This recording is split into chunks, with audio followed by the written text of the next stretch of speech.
Bentrovati, buongiorno telespettatori di Antenna 3 Nord-Est. Siamo ancora in diretta straordinaria per darvi conto di queste giornate di riapertura. Tante le questioni sul tavolo, tante le voci, le storie. Ma partiamo dalla fine, partiamo dalla notte con la pubblicazione nella Gazzetta Ufficiale del decreto rilancio a una settimana dall'annuncio del Premier Conte. Adesso il testo è nero su bianco, c'è il bollino dell'ufficialità, c'è la firma del Presidente della Repubblica, quindi ci sono quei 55 miliardi di euro che erano stati per l'appunto preannunciati dal Premier Conte esattamente una settimana fa. C'è qualche articolo in più rispetto alla bozza che circolava da giorni, ci sono più risorse per le scuole, per i centri estivi,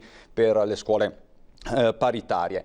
Ma lo vedremo nel corso di questa diretta straordinaria. I fronti aperti però sono tantissimi, c'è quello comunitario per esempio con uno scontro durissimo tra Francia e Germania da un lato, che nei giorni scorsi avevano proposto il Recovery Fund da 500 miliardi di euro, e il blocco dei paesi del nord dall'altro, che di fatto vogliono bloccare questa iniziativa che mira di fatto a finanziare la ripresa, soprattutto le imprese. Austria, Olanda, Svezia e Danimarca quindi contestano il piano lanciato nei giorni scorsi da Merkel e Macron e che di fatto era stato appoggiato anche dal premier italiano Conte, che pure chiedeva qualcosa di più.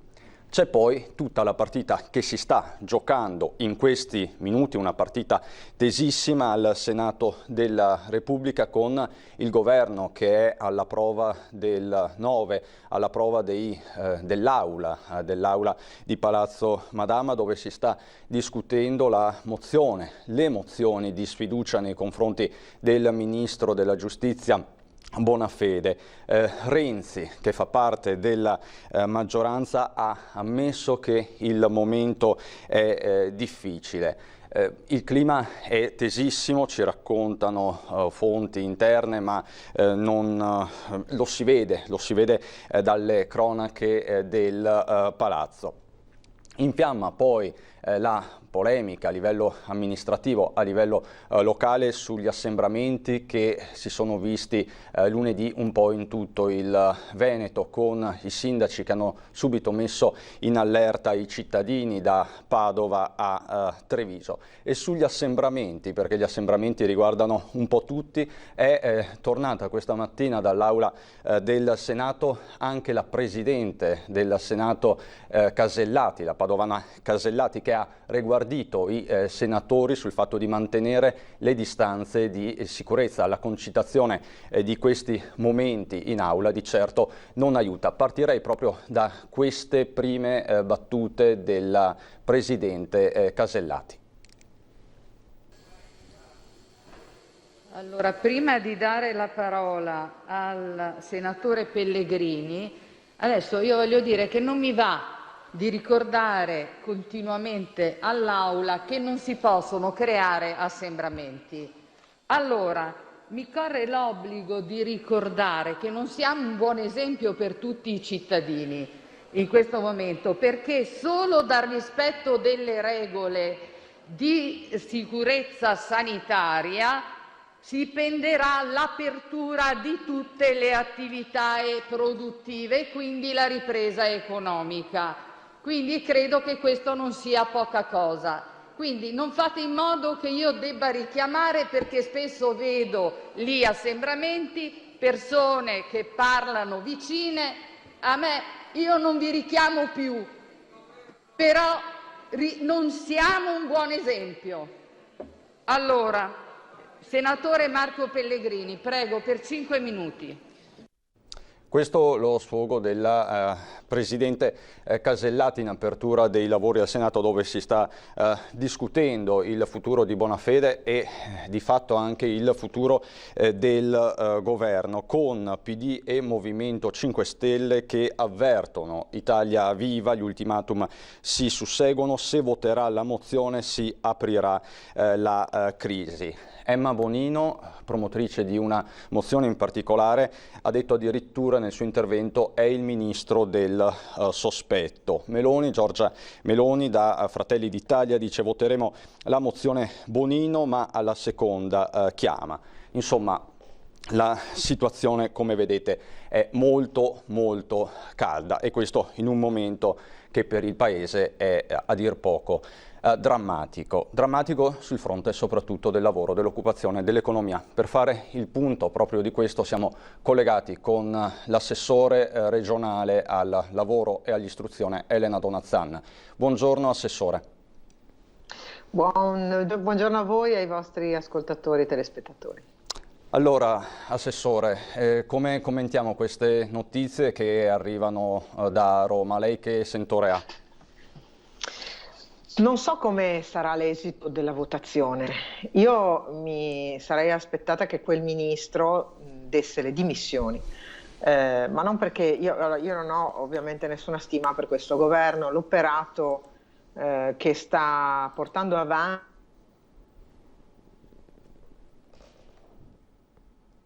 Assessore, abbiamo dei problemi di connessione probabilmente, vediamo solo un attimo se riusciamo a ripristinare.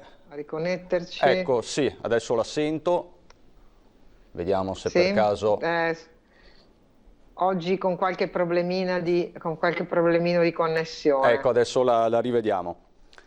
Diceva, poca simpatia nei confronti di questo governo. Sì, però quel ministro lì avrebbe dovuto dimettersi, perché il dubbio, il sospetto, è talmente grave l'accusa che ne deriva che, non so, io non avrei avuto dubbi a votare la sfiducia.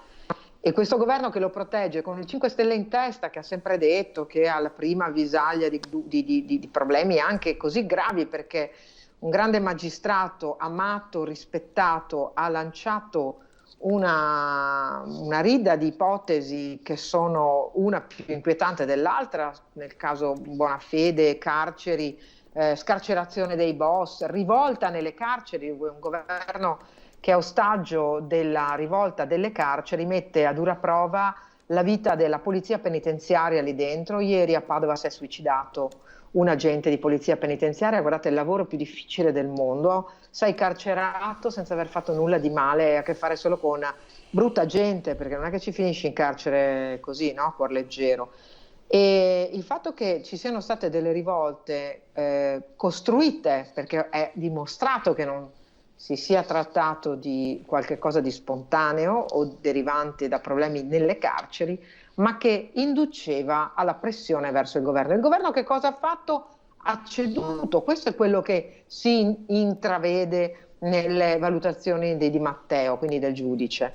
E un ministro della giustizia non può avere neanche l'ombra di queste accuse. Quindi via lui autonomamente o sfiducia assolutamente.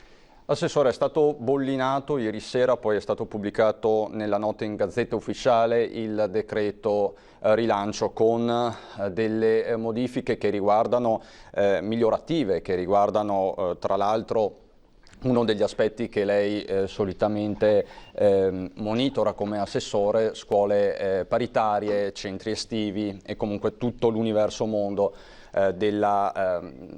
dell'istruzione paritaria. Ecco, dopo una settimana c'è questo via libera. Gualtieri ha detto che entro 2 o 3 giorni ci saranno i pagamenti delle indennità, degli ammortizzatori sociali. Lei ci crede? Vedo che già abbozza un sorriso. Perché stiamo parlando di un decreto che devo ancora leggere compiutamente, sono andata a leggere velocemente perché ne ho viste 13 versioni diverse, quindi con cose che c'erano, scomparse, tornate dopo pressioni varie. non abbiamo ancora capito perché fino a ieri pomeriggio la scrittura sulle casse integrazioni era di un tipo, poi nel tardo pomeriggio è cambiata, rendendo la procedura ancora peggiorativa rispetto a quella già scelta in modo sbagliato, perché lei sa che abbiamo criticato molto il fatto che i nostri cittadini lavoratori non abbiano gli ammortizzatori sociali, e il Veneto è quello che sta pagando, INPS, sta pagando più di altri, perché il 50% di coloro che ne hanno diritto oggi hanno il dovuto. Però non sono per niente ottimista, perché questo è un decreto che ha subito troppe modifiche, la scrittura all'ultima, che non semplifica, che ha un approccio assistenzialista dell'Italia, per l'Italia e per gli italiani, forse anche misure. Assessore, le chiedo se possiamo magari ripristinare un attimo il collegamento, lo proviamo a ritestare perché ci sono dei problemi. Nel frattempo vado dalla collega Ilaria Marchiori, che si trova all'esterno dell'unità di crisi di Marghera. Mi hanno detto che il collegamento è pronto, vedo Ilaria pronta, sempre sull'attenti, guardinga, con il nostro Sandro Ponchio. Ilaria, buongiorno. Buongiorno a te Cristian, buongiorno a tutti i telespettatori. Siamo qui in attesa dell'inizio della conferenza odierna del Presidente Zaia e anche curiosi di sapere quali saranno i contenuti di oggi, perché c'è un punto su cui stiamo ormai battendo anche noi come stampa, ma non solo, da giorni, che è quello che riguarda i centri estivi e questa ormai fascia di cui parla la Regione ma non il Governo, 0-14, perché sappiamo che insomma il Governo non ha menzionato invece la fascia 0-3, quindi ci si aspetta che ogni giorno potrebbe essere buono per capire quali sono i contenuti di questo programma che la Regione ha sottoscritto. L'assessore Lanzarin ce ne ha parlato diffusamente nei giorni scorsi, però fino a che non arriva l'ok tutto è fermo.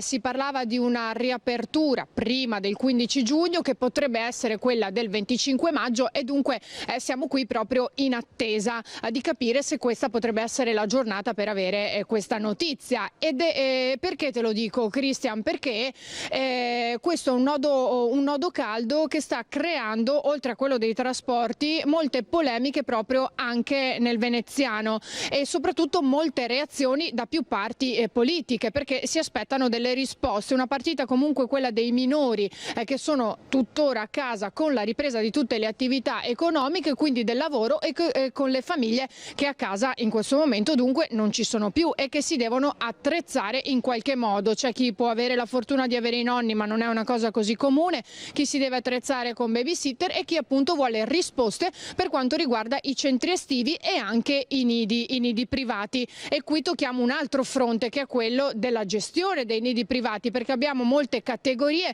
soprattutto anche qui da Mestre e da Venezia, che ci chiedono risposte, o meglio le chiedono soprattutto alla Regione, su come comportarsi e come attrezzarsi nei loro nidi per quella che è la fascia di bambini 0-3 anni. E nel merito, per quanto riguarda il nostro territorio, è entrata anche Italia Viva, che chiama in causa i sindaci per l'organizzazione pratica dei luoghi e dei modi dell'attività ludico-formativa in base a quelle che sono le disposizioni del governo e della regione. È necessario l'impegno da parte dei comuni, cui spetta il coordinamento e l'organizzazione, che vedrà il coinvolgimento del terzo settore, hanno detto i coordinatori della città metropolitana Aurora Marchioro e Alessandro Maggioni, delle associazioni di volontariato, delle realtà educative, culturali, sportive e sociali. Pensiamo soprattutto all'estate con i genitori che lavorano entrambi e le scuole chiuse da marzo. Questo non è un aspetto di poco conto, visto che comunque quella che è la fascia soprattutto dei bambini più piccoli è stata tenuta poco in considerazione in questi mesi, in queste settimane. Abbiamo sentito tante polemiche, tante lamentele da parte soprattutto delle famiglie e dei genitori proprio su questo frangente, in quest'ambito, che chiedevano risposte e soprattutto per quanto riguarda la riorganizzazione. Sappiamo che non è comunque stato facile nemmeno gestire la didattica a distanza, soprattutto per la fascia delle elementari, che sono insomma, la fascia in cui i bambini vanno un po' più seguiti rispetto a quella che è la scuola media, la scuola superiore. Per cui insomma sono tante le domande che arrivano, ma soprattutto la voglia e il bisogno di avere risposte dalla Regione, e quella di oggi potrebbe anche essere una conferenza che darà questa risposta. Naturalmente non lo sappiamo, è quello che ci auguriamo, perché ormai il tempo sta passando, siamo a metà della settimana, per cui insomma se non sarà oggi potrà essere domani, però questo potrebbe essere uno dei contenuti della conferenza di oggi. Grazie mille, grazie a te, a Sandro Ponchio, ci sentiamo e ci vediamo più tardi. A voi, grazie. Grazie Ilaria. Tentiamo adesso di ricollegarci con Elena Donazzan, che dovrebbe essere in linea, la vedo, perfetto. Sì. Assessore, diceva la collega Ilaria Marchiori da Venezia che si attendono risposte anche da parte della Regione sui centri estivi, su questo universo mondo che lei ben conosce. Cosa possiamo dire ai tanti genitori che aspettano una risposta? Che domani vedremo alle ore 10 una riunione convocata dalla collega Lanzarin con me e il mondo dei nidi, delle scuole dell'infanzia, e abbiamo coinvolto anche nelle proposte larga parte del mondo sportivo, che gestiva fino appunto all'anno scorso i centri estivi con la pratica sportiva, ovviamente riadattata alla preferenza del non contatto, anzi all'assenza del contatto, e quindi domani avremo alle ore 10 la illustrazione delle linee guida secondo il Veneto di come devono essere riaperti i centri estivi.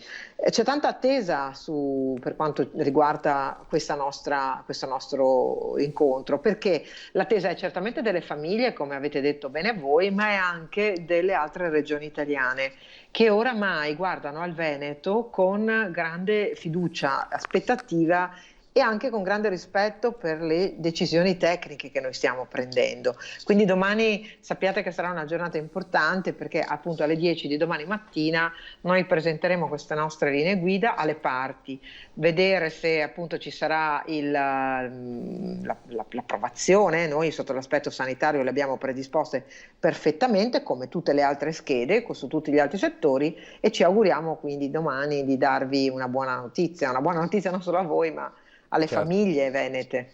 Diciamo che è una delle cose che i nostri telespettatori ci chiedono con maggiore frequenza, decine e decine di telefonate al giorno proprio su questo tema specifico. Assessore, poi c'è ovviamente tutta la tematica ancora più calda e drammatica per ovvie ragioni del lavoro. Ieri lei è stata protagonista in commissione al Senato nel corso di un'audizione, ha parlato degli ammortizzatori sociali e soprattutto di questa benedetta cassa integrazione in deroga. Nel decreto rilancio si parla appunto di un 40% di anticipo, quindi si mette un po' la pezza. La convince anche questa manovra sulla cassa in deroga o si doveva procedere diversamente? Non mi convince per due ragioni. La prima, intanto sappiate che abbiamo chiesto noi regioni di non fare più quell'assurdo passaggio che era previsto per la cassa integrazione in deroga sulle regioni stesse, perché le regioni non sono competenti in materia di politiche passive, non hanno le banche dati per verificare quindi l'inquadramento di un lavoratore, le caratteristiche che deve avere e quindi che ammortizzatore sociale gli spetta. Quel passaggio lì è stato sbagliato, ora si apre un'altra fase, perché la fase 2 presuppone non più le chiusure per codici Ateco, quindi diciamo che non è più un automatismo.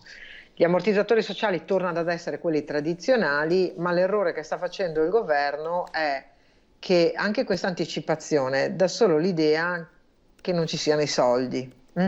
Quindi si anticipa il 40%, poi se ne dà un'altra tranche. Sappiate che l'anticipazione non è, anche lì, non è un automatismo semplice. C'è chi chiede copertura di ammortizzatori sociali per tutte le settimane, le 9 settimane previste, c'è chi ne chiede per 5, c'è chi ne chiede per ancora meno, quindi è una complessità. E io temo che ai nostri lavoratori interessi poco la complessità della politica, cerchino solo di avere la risposta, di avere il dovuto.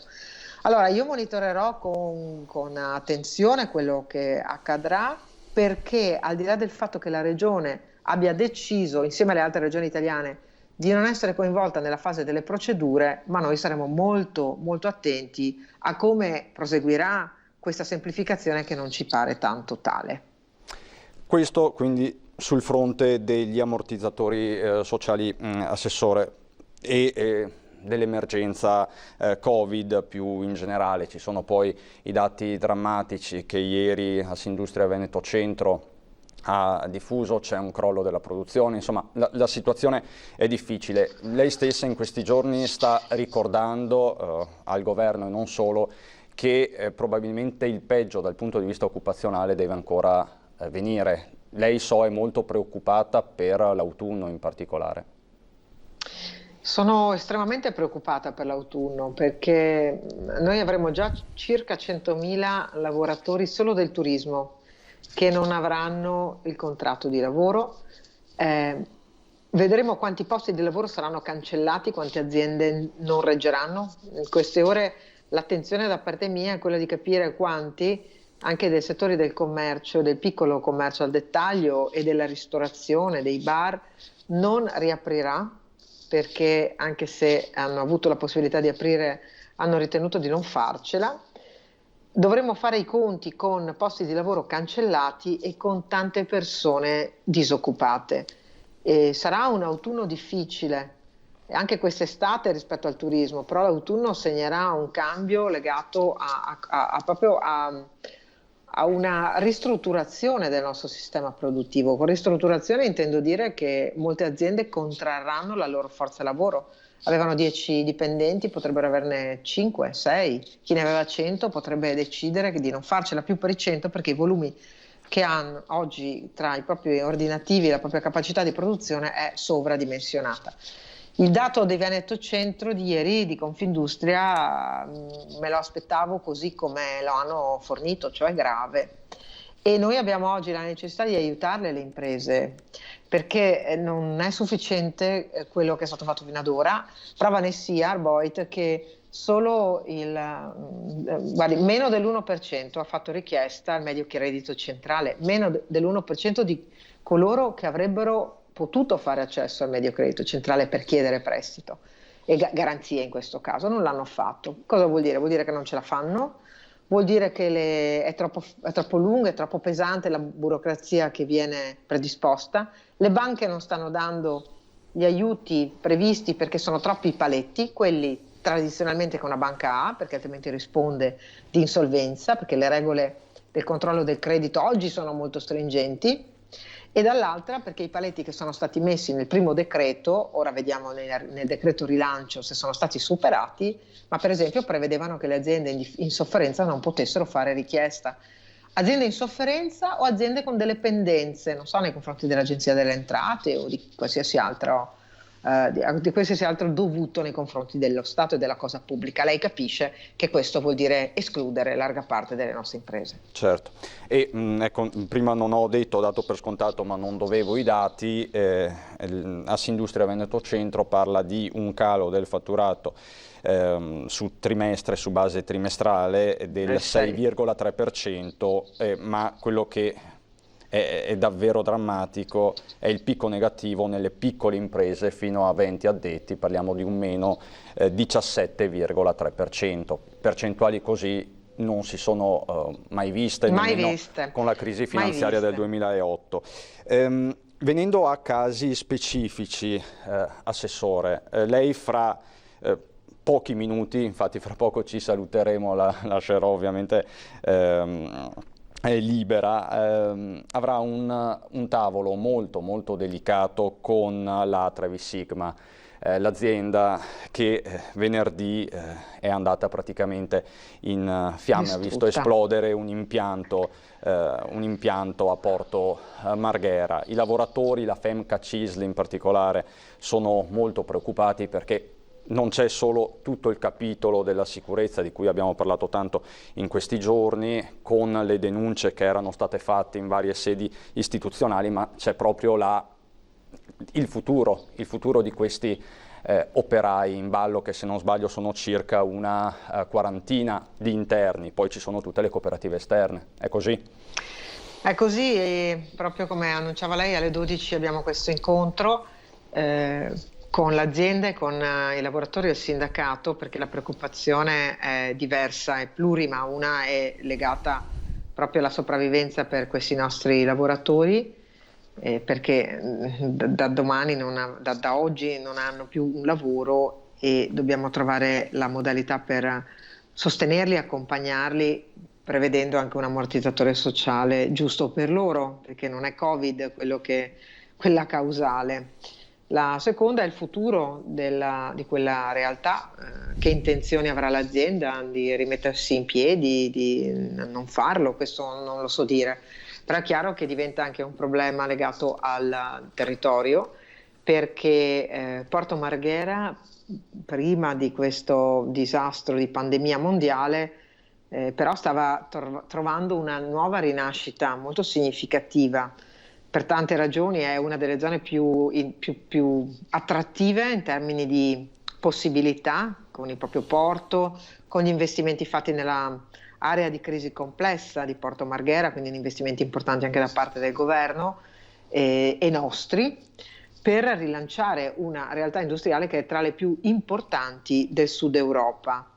E quindi per noi è anche un problema di che cosa succederà su quella porzione di territorio, perché è evidente che fa parte di un grande disegno per noi. Porto Marghera è una delle zone veramente su cui si deve investire di più in termini di innovazione, di bonifica e di investimenti produttivi industriali, perché noi abbiamo fatto la scelta anche con l'amministrazione comunale, quindi col sindaco Brugnaro, di far tornare Porto Marghera zona industriale. È tra le più grandi del Sud Europa ed è appunto, ha un potenziale incredibile. Non ci voleva questa brutta situazione per i lavoratori e per l'azienda, perché chiaramente così si va un po' a perdere anche a perdere competitività in questo senso.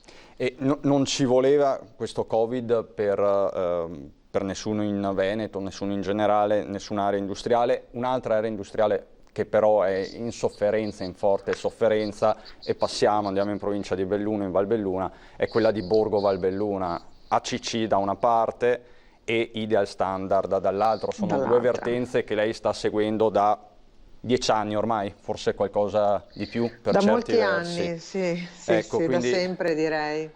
Sono Perché due situazioni molto delicate. In ACC c'è una buona nuova, così è stata salutata da sindacati, categorie, ovvero l'individuazione del commissario straordinario Maurizio Castro. Il Mise 2 giorni fa lo ha nominato commissario di ACC. È una buona notizia anche per lei questa? Guardi, abbiamo l'uomo migliore nella situazione più difficile, perché è evidente che questa realtà era già in grande sofferenza. La proprietà cinese l'ha molto impoverita, l'ha impoverita di competenze, l'ha impoverita di relazioni con i propri clienti e con i propri fornitori, perché aveva scelto l'azienda cinese di portare una parte di produzione nella loro patria, per una questione ovviamente meramente di prezzi, abbassando il livello di qualità invece di uno stabilimento che della qualità ha sempre fatto il suo valore distintivo. Maurizio Castro è l'unica persona in Italia e probabilmente al mondo che può provare a salvare la nostra ACC, perché ha competenze specifiche nell'ambito dell'elettrodomestico, perché ha relazioni significative con i clienti possibili e perché ci ha messo la faccia da commissario di ACC per tenere vivo il rapporto con i fornitori. Però tutto il territorio ha salutato con con gioia. Guardate che abbiamo fatto una cosa straordinaria per CC nella storia e l'abbiamo dimostrato questa volta ancora. Noi abbiamo inventato di fatto nuove modalità industriali qui, perché con un comitato di sorveglianza socio-istituzionale, con il sindaco, con i sindacati, con la regione, noi abbiamo accompagnato tutte le vicende, tutte le questioni.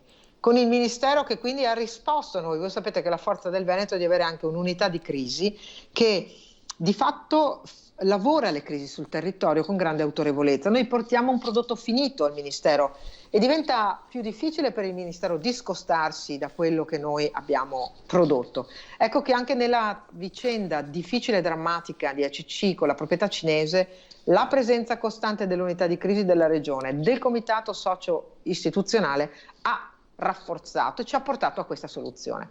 Una soluzione che adesso non dovrà vedere Castro solo, dovrà vedere l'accompagnamento soprattutto dei lavoratori che sono veramente straordinari, me lo lasci dire, un attaccamento come c'è, lo dico spesso, lo voglio dire a tutto il Veneto, con voi posso farlo anche oltre perché siete una TV molto vista. I lavoratori bellunesi hanno un attaccamento alle loro imprese straordinario, vale per ACC, vale per Ideal Standard. Ideal Standard oggi sconta un problema della pandemia e di uno sfruttamento da parte di una multinazionale che non ha più una proprietà fisica ma è un fondo, non è più una famiglia, certo, ma è un fondo speculativo anche per certi aspetti, cioè fa l'interesse proprio, che dice l'ultimo stabilimento che riaprirà tra quelli europei è quello italiano. Vi lascio immaginare perché. Certo, e infatti si parla del 26 giugno per la riapertura di Ideal Standard, ma anche qui il territorio si sta mobilitando e la regione in primis. Assessore Donazzan, la lascio al tavolo su Porto Grazie. Marghera. Buon lavoro, davvero ci aggiorniamo. Grazie, Grazie, arrivederci. Adesso per noi c'è un momento di pubblicità. A dopo.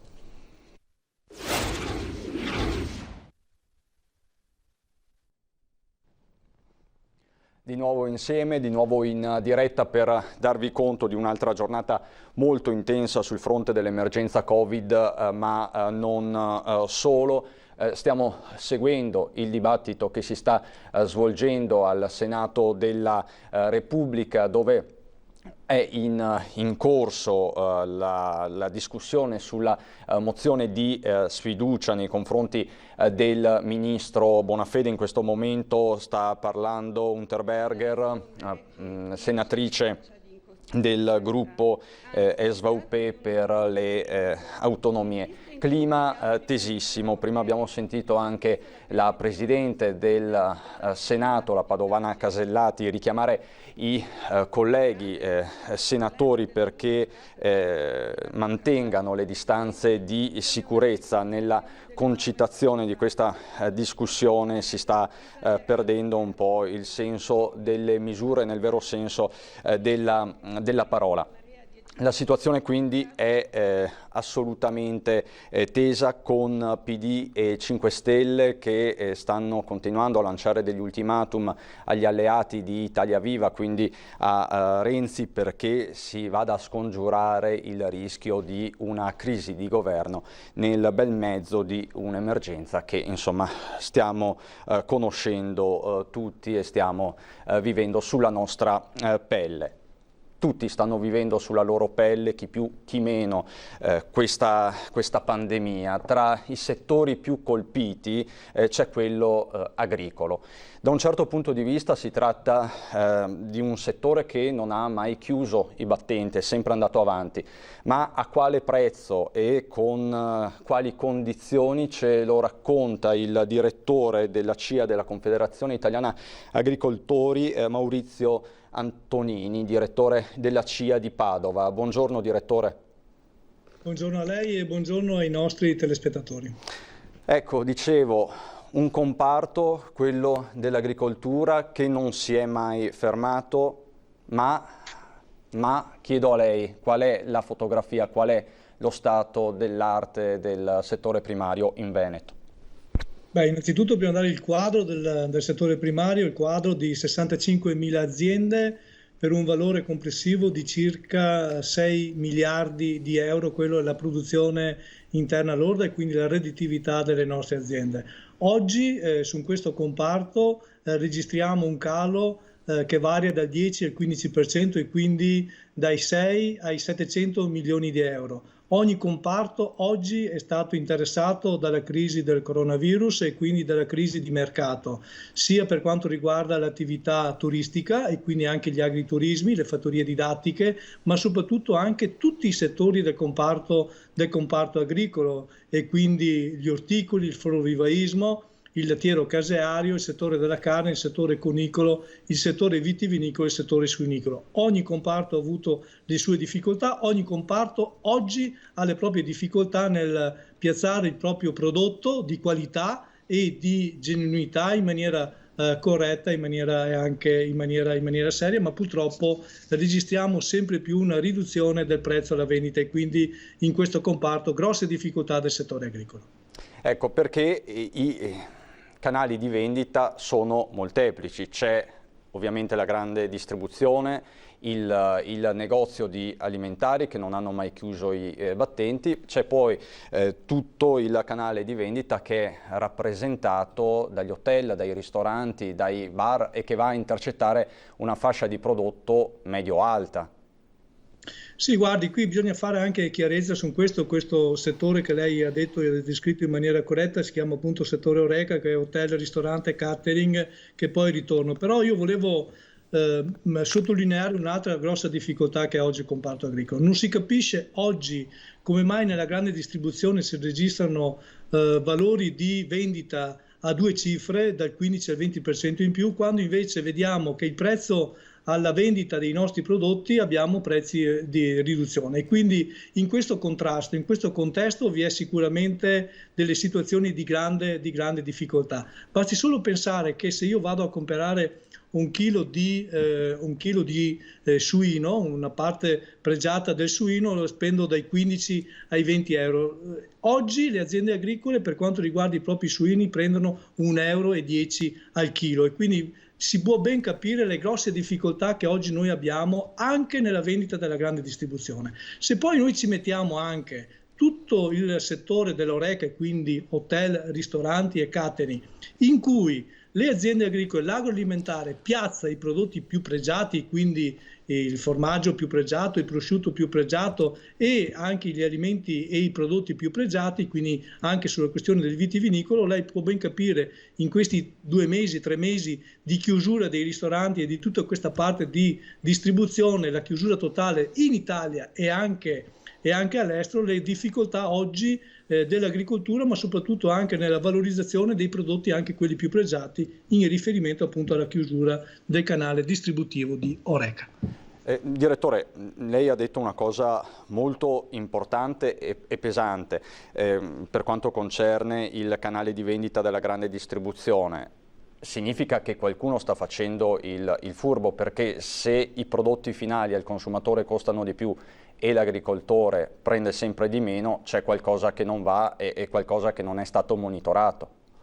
Probabilmente è proprio così e probabilmente oggi sempre di più vi è l'importazione dei prodotti. Se noi parliamo anche del latte, oggi molte aziende lattiero-casearie del Veneto hanno ricevuto da parte delle industrie di trasformazione una lettera di riduzione del prezzo del latte a 30 centesimi. Oggi bisogna far capire ai nostri telespettatori perché per produrre 1 litro di latte l'azienda costa 39 centesimi. Se andiamo avanti così vuol dire chiudere le aziende agricole, vuol dire chiudere non solo l'azienda, ma vuol dire chiudere anche il territorio in cui quell'azienda esiste, quindi chiudere anche quella parte dell'ambiente, del territorio che gli agricoltori oggi lavorano e fanno, perché ricordo che oggi gli agricoltori, oltre a essere elementi determinanti per la produzione dei prodotti alimentari, sono anche baluardi e importantissimi anche per il territorio e per l'ambiente che lo circonda, e quindi tutta la parte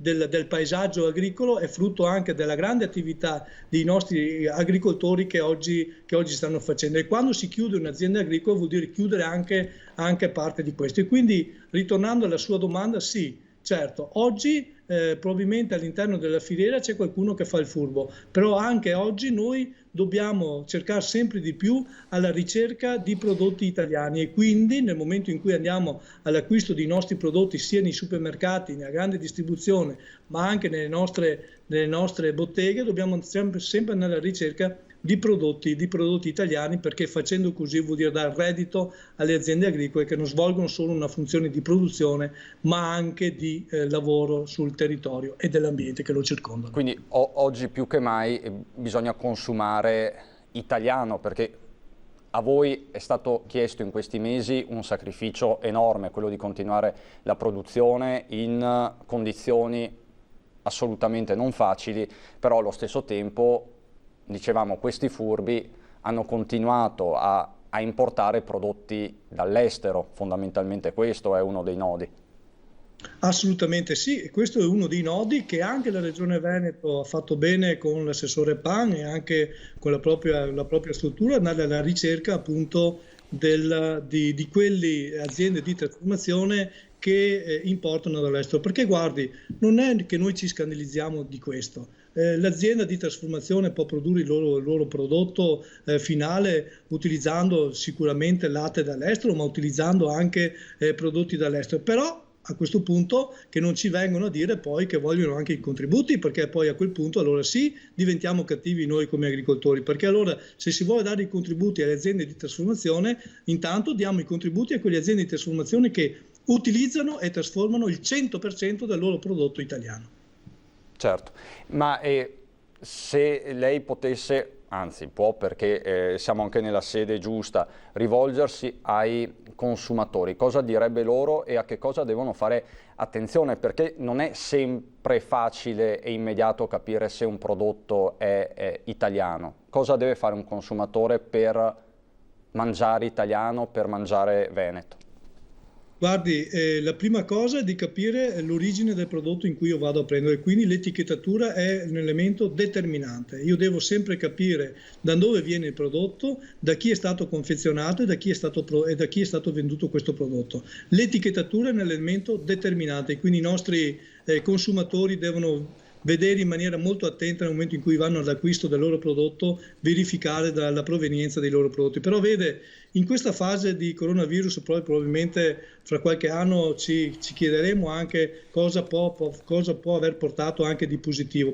Oggi sempre di più si è dimostrato che il settore primario, il settore dell'agricoltura è un settore importantissimo e gli agricoltori hanno avuto quegli elementi positivi da parte dei consumatori, da parte dei cittadini tutti italiani. Quindi questo legame che abbiamo tra gli agricoltori e i cittadini, penso che con questa fase di coronavirus ci sia un legame sempre più stretto e sempre più con responsabilità, e quindi da una parte gli agricoltori responsabili ad produrre prodotti di alimentazione importanti, dall'altra parte i consumatori che riconoscono questi agli agricoltori, quindi penso che questo sia uno degli aspetti sicuramente positivi che ci ha portato questo periodo di grande crisi per tutto il settore, che non è solo il settore agricolo ma anche il settore del commercio, del turismo e dell'artigianato e di tutti noi, insomma, che ci stiamo costituendo. Certo, e io tornerei, direttore, sul discorso del macro settore Horeca, quindi hotel, ristoranti, dicevamo, caffè, bar, catering, questo è l'acronimo, che di fatto è ripartito da pochi giorni, dal 18. È un settore molto importante perché, dicevamo, va ad assorbire molti prodotti di fascia medio-alta, che poi sono le eccellenze del nostro territorio. CIA aveva portato qualche giorno fa il caso, per esempio, dei vini DOC dei Colli Euganei. Ecco, vogliamo partire da questo esempio per capire cosa sta succedendo. Sì, guardi, oggi il settore vitivinicolo sta subendo una grande ripercussione per quanto riguarda il mercato. Riguardo al stesso periodo vi è una riduzione della vendita di quasi il 20% e sappiamo tutti il settore vitivinicolo quanto è importante. Chiaramente nel momento in cui non c'è la vendita del prodotto specifico, della bottiglia specifica e del vino specifico dei nostri territori è un grosso problema, e quindi l'Horeca oggi sta creando grosse difficoltà.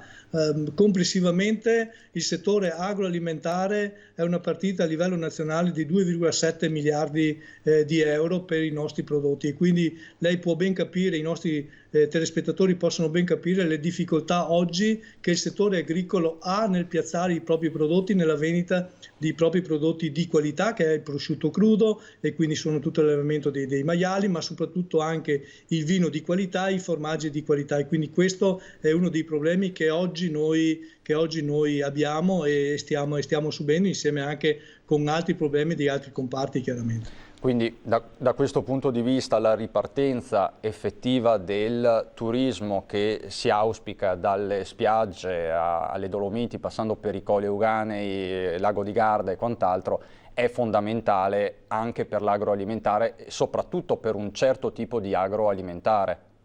Assolutamente sì, e qui anche l'aspetto del turismo è l'altro aspetto determinante e importante. Dobbiamo far ripartire il turismo, e quindi i nostri agriturismi sono pronti per la ripartenza. 1600 sono gli agriturismi a livello regionale, quindi siamo pronti ad accogliere i nostri turisti e far visitare le nostre colline, i nostri laghi, il nostro mare e le nostre campagne, le nostre attività agricole all'interno del nostro settore. Il turismo è l'altro settore importante, e quindi insieme a tutto ciò noi dobbiamo far ripartire il paese e dobbiamo piazzare i nostri prodotti all'interno di questo sistema.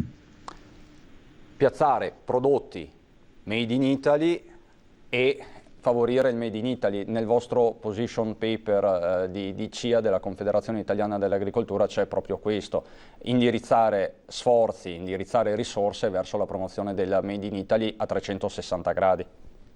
Assolutamente sì, e tra l'altro lo abbiamo chiesto anche nell'ultimo decreto in cui viene stabilito anche circa 200 milioni di euro per la valorizzazione dei nostri prodotti all'estero, e quindi anche su questo dobbiamo valorizzare i nostri prodotti sia all'estero, ma soprattutto oggi abbiamo una grande partita che è quella dell'Italia, e quindi oggi dobbiamo far ripartire questo settore che si trova in grosse difficoltà. Senta direttore, nella notte è stato pubblicato il decreto rilancio in Gazzetta Ufficiale. Il ministro dell'Economia Gualtieri dice: entro 2 o 3 giorni procederemo con i vari pagamenti, quindi casse, ammortizzatori sociali, ma soprattutto le indennità che riguardano gli agricoltori, visto che quasi tutti sono autonomi e hanno partita IVA.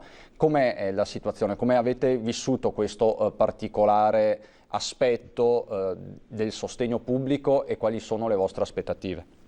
Guardi, io vorrei ritornare sul Cura Italia, che era il decreto precedente, il decreto legge 18, in cui anche in quel caso là ci sono diversi finanziamenti anche per le aziende agricole, soprattutto sulla parte dei prestiti e mutui. Però vede, quello che diciamo noi del settore agricolo, ma lo dicono anche gli altri, oggi andare a finanziare dei mutui, andare a finanziare dei prestiti, questa non è la politica che noi cerchiamo, perché vuol dire andare a indebitare ancora le nostre aziende agricole. Noi oggi non è possibile indebitare situazioni che sono già debitorie e che hanno già delle difficoltà. Oggi noi chiediamo stanziamenti e finanziamenti a fondo perduto e dare liquidità alle aziende agricole. Solo in questo modo si ha la possibilità di sopravvivere. Allora anche in questo decreto sono stati stanziati 450 milioni di euro per alcune filiere, poi andremo a individuare quali, per quanto riguarda dei contributi a fondo perduto. Vede, anche in questo caso qua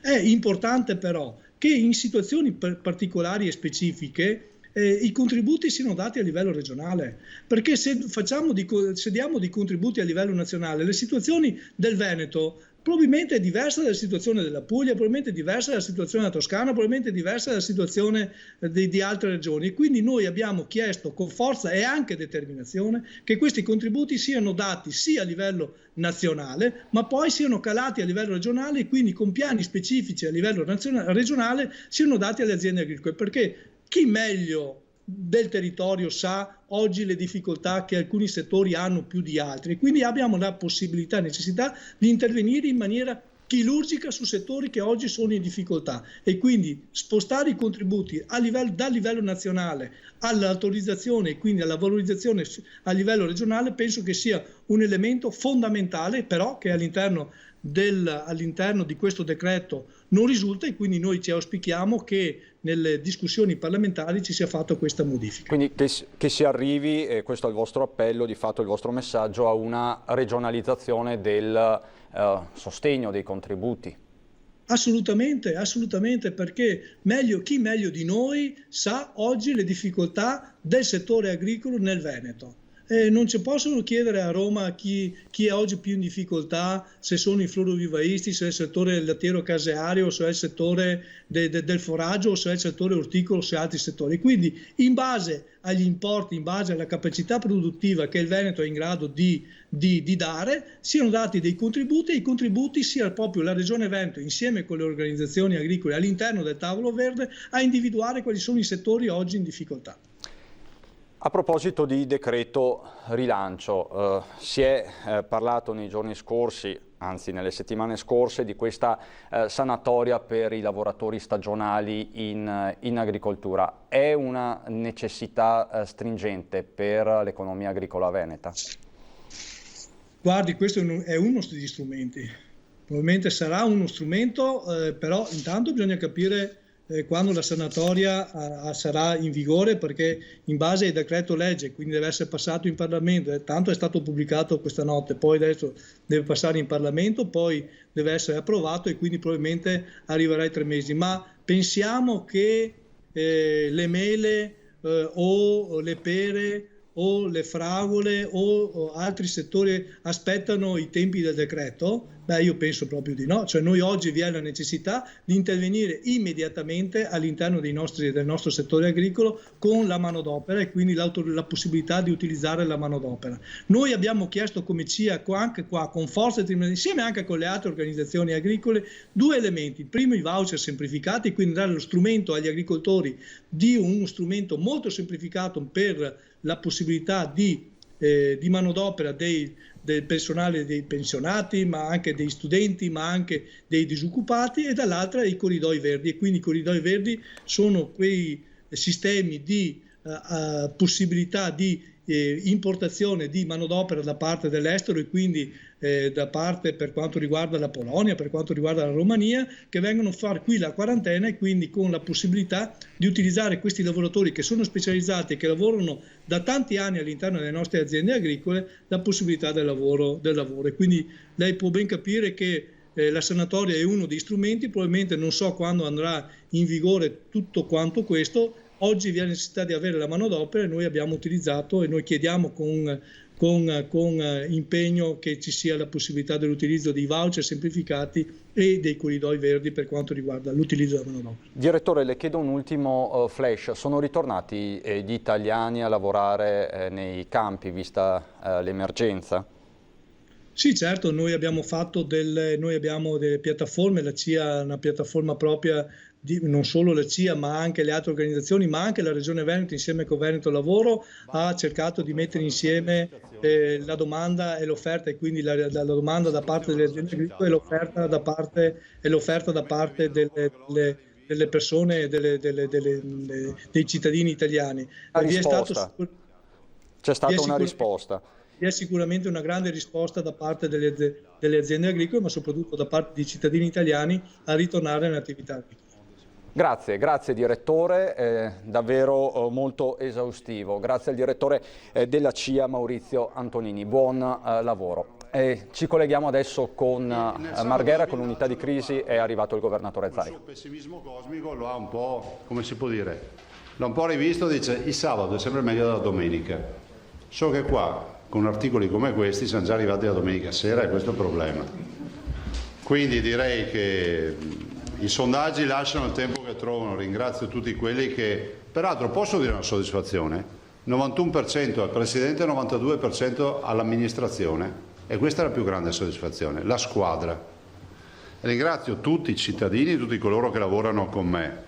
Però dico anche che questi sono sondaggi che lasciano il tempo che trovano, sono da coronavirus, per cui capite che la vita dopo reale di un amministratore c'è tutti i giorni, con i problemi, le robe che vanno bene, quelle che vanno male, per cui noi abbiamo i piedi saldi per terra. Oggi c'è un ospite, dopo vi spiegherò perché il dottor Rigoli, che è vicepresidente nazionale dell'Associazione Microbiologi, nonché primario di Treviso della microbiologia, nonché colui che ho incaricato per coordinare tutta la rete delle microbiologie del Veneto per tutto il tema analisi, tamponi e quant'altro.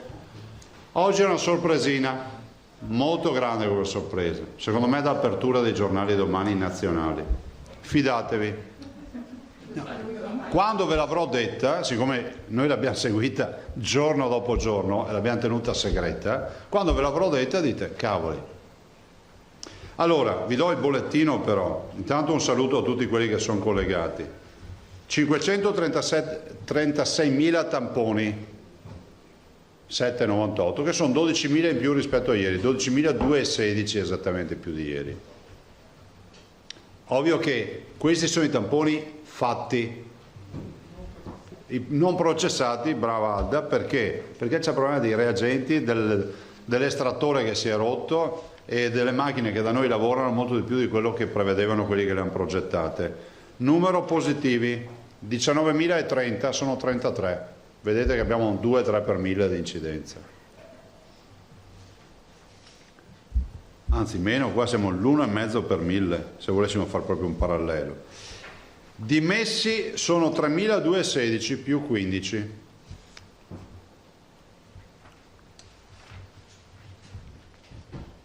L'isolamento sono 3.459 persone, meno 180 anche oggi, quindi erano ieri quasi 200, l'altro giorno prima siamo a 112, quindi andiamo via, diciamo, con assoluta velocità, quindi meno 180, 3.459. I ricoverati in questo momento sono 5,75, metà positivi e metà già negativizzati. Le terapie intensive crescono di 3 rispetto a ieri, non sono 3 dell'happy hour, sono 3 pazienti ovviamente problematici, però il che non vuol dire che l'happy hour gestito in quella maniera sia assolutamente utile per tenere vuote le terapie intensive. Annuncio che partiamo con uno spot, sarà un po' crudele, qualcuno gli dirà che queste robe non si fanno, a me non me ne frega niente, a me interessa salvare le vite dei veneti, quindi come ho fatto gli spot per la sicurezza stradale che mi hanno contestato, allora faremo uno spot, insomma, che dà una dimensione anche di cosa voglia dire andare all'happy hour senza mascherina a far casino. Morti sono in totale 1.832, ieri erano 1.820 se ricordate, 1.333 in ospedale. Scusami? Sono cresciuti rispetto a ieri di 12 e sono tutti i pazienti che abbiamo. Sì, perché alcuni non riescono neanche ad arrivare alla terapia intensiva, non hanno scusate, o non hanno, come si può dire, non hanno un quadro clinico per cui si possano portare in terapia intensiva. Perché vi ricordo, terapia intensiva è vero che per alcuni è l'ultima spiaggia, l'ultima possibilità, ma bisogna anche poter aver titolo per entrarci. Non per l'età, perché se non hai le condizioni fisiche per andarci non ci puoi andare. Nati 89. Vi dico 2 informazioni di servizio, sono 38.211 i donatori, 38.211 e sono 57 milioni e mezzo ormai le donazioni. Pensa provate che te fa con 57 milioni. Perché vi dico questo? Volevo dirvi che c'è un'azienda vinicola che Centelan che ci ha dato 600 bottiglie per i dipendenti dell'ospedale di Oderzo. Centelan 600 bottiglie, quindi li ringraziamo. Ringraziamo anche tutti, tra l'altro abbiamo una miriade di bimbi che mandano soldi, 1 euro, 2 euro, 5 euro, faremo una lista. Sì, adesso. Poi abbiamo 100 kg di riso Vialone Nano IGP, spero, confermate, consegnato, che anche questo distribuiremo, dal comune di Minerve, vedo il sindaco che saluto, grazie. E poi il gruppo Bauli ci ha dato 100 bancali di dolci, che anche questi distribuiremo, croissant, 5 cereali, insomma tutti questi dolci. Sono 100 bancali, guarda, roba paurosa, sono camion di roba, e distribuiremo ovviamente li distribuiremo nella sanità e quindi per i nostri operatori. Detto questo, prima di passare alla spiegazione col dottor Rigoli e poi ti cedo il posto, continuo a vedere, non ho neanche bisogno di andare per le piazze, perché ho una miriade di cittadini, dei quali il 90% giovani, che mi scrivono e mi denunciano il fatto, mi mandano video, saranno arrivati anche a tutti voi perché c'è un giro di video da paura, e vi leggo solo una delle tantissime mail che arrivano. Egregio Presidente, da cittadina padovana, cittadina italiana, ho sempre rispettato, questa è una ragazza, giovane fra l'altro, ho sempre rispettato le regole che ci sono state date in questi mesi. Dai video che girano in rete mi rendo conto che forse i miei coetanei hanno scordato la gravità del problema. Sto aspettando con ansia il 3 giugno per poter essere libera di volare da un amore che si trova oltre la mia regione. Forse se ho resistito fino ad ora è stato proprio per il pensiero di poter tornare ad essere presto cittadina d'Italia e non solo del mio Veneto. La prego, se è necessario, ritorni alle chiusure rigide. Non ci meritiamo niente, dobbiamo sempre rovinare ogni cosa e allora forse sì, è giusto che lei richiuda tutto. Magari impareremo o magari no. Mi spiace davvero, la vera libertà la vedo sempre più lontana e purtroppo a stare chiusa dentro la mia regione, la mia città, la mia casa, sto finendo per ammalarmi. Questa è una ragazza, una ventenne, capite? Noi abbiamo miriade di messaggi, di mail che ci arrivano e ci dicono fate qualcosa. Io credo ancora nel dialogo. Guardate, io ho fatto l'obiettore di coscienza, non aggiungo altro, quindi penso che non sia il tema di star qui a privare di libertà i ragazzi, di la coercizione, mandare la gente con le manette. Io non credo a ste robe. Penso che i ragazzi sappiano che quando gli parliamo perché comunque perché comunque è fondamentale che si faccia un lavoro di squadra. Quindi faccio appello veramente ai giovani. Nessuno vi vieta l'happy hour, nessuno vi vieta lo spritz, ci mancherebbe. Però dico, evitate gli assembramenti e usate la mascherina. Non è un sacrificio che vi chiediamo da qui all'età pensionabile, ve lo chiediamo da qui al 2 di giugno. Fateci almeno capire se siamo davanti a un virus che se n'è andato via, che è spompato, o se siamo davanti a una bestia pericolosa. È un fatto di civiltà, di responsabilità. Veramente io faccio veramente appello ai giovani, è fondamentale. Qualcuno mi dice che è un po' scemata dopo l'enfasi iniziale, è andata a scemare, però veramente fatelo per mettere in sicurezza la vostra vita e quella delle persone care e anche delle persone che non conoscete.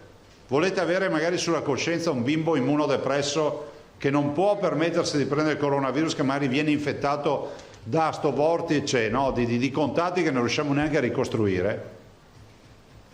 Lo so che magari accade incoscientemente, perché nessuno vorrebbe infettare un bimbo immunodepresso, ma può capitare. E l'unico sistema per non avere una dose di dubbio è di portare la mascherina. Allora, io ringrazio il dottor Rigoli per l'opera che fa e oggi abbiamo una roba straordinaria. La capite al volo? Posso? Sì. Dopo lascio la parola al dottor Rigoli. Voi capite che questa è una provetta con un tampone, no? Vedete il liquido, no? Se noi, la spiego veramente come dice lui, tu la devi spiegare da signora Maria, ve la dico in maniera molto semplice. Ho fatto anch'io un po' di laboratorio, Io usavo ancora il Bunsen, pensate quanto indrio che si sarà ciapai. Dicevo, se facciamo 12.000 tamponi, abbiamo 12.000 provette, abbiamo 12.000 processazioni, abbiamo 12.000 procedure. Fin qua ci siamo, no?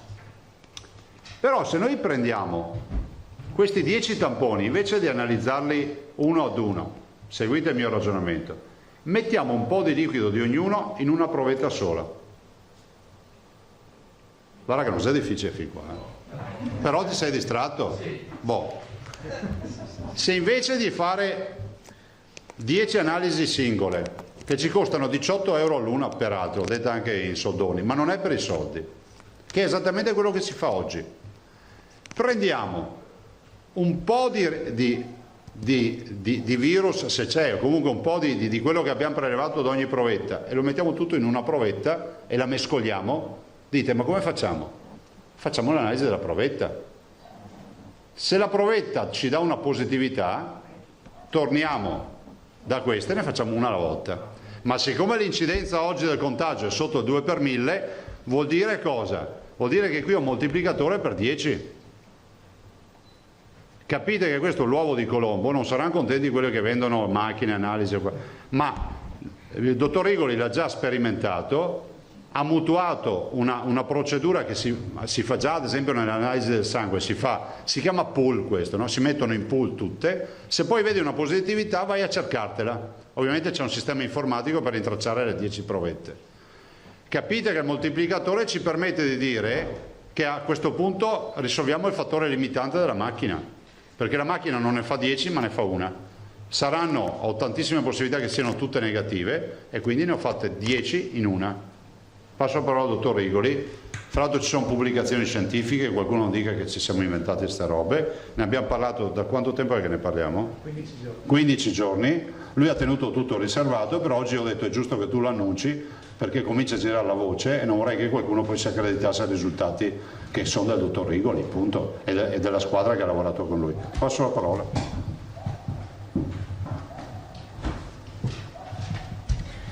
Grazie Presidente. Ad alta voce, mi sentite? Grazie Presidente. Innanzitutto vorrei dire che questo è frutto del lavoro di tutte le microbiologie del Veneto, che stanno già lavorando in questo senso e che l'hanno sperimentato.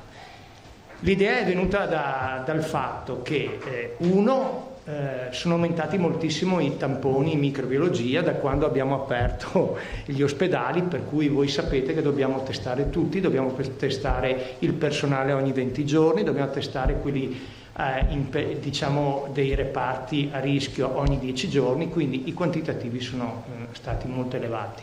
Contemporaneamente ci siamo accorti che gli strumenti che sono stati costruiti per la biologia molecolare, sto parlando di tutti gli strumenti, non sono costruiti per lavorare 24 ore su 24, e questi hanno iniziato, qualcuno ha ceduto, qualcuno ha preso fuoco come l'altro giorno, perché abbiamo preso l'estintore e abbiamo spento l'incendio, però i microbiologi non hanno ceduto. Cedono prima gli strumenti e noi abbiamo tirato avanti, tutti quanti, dico tutti, in tutto il Veneto.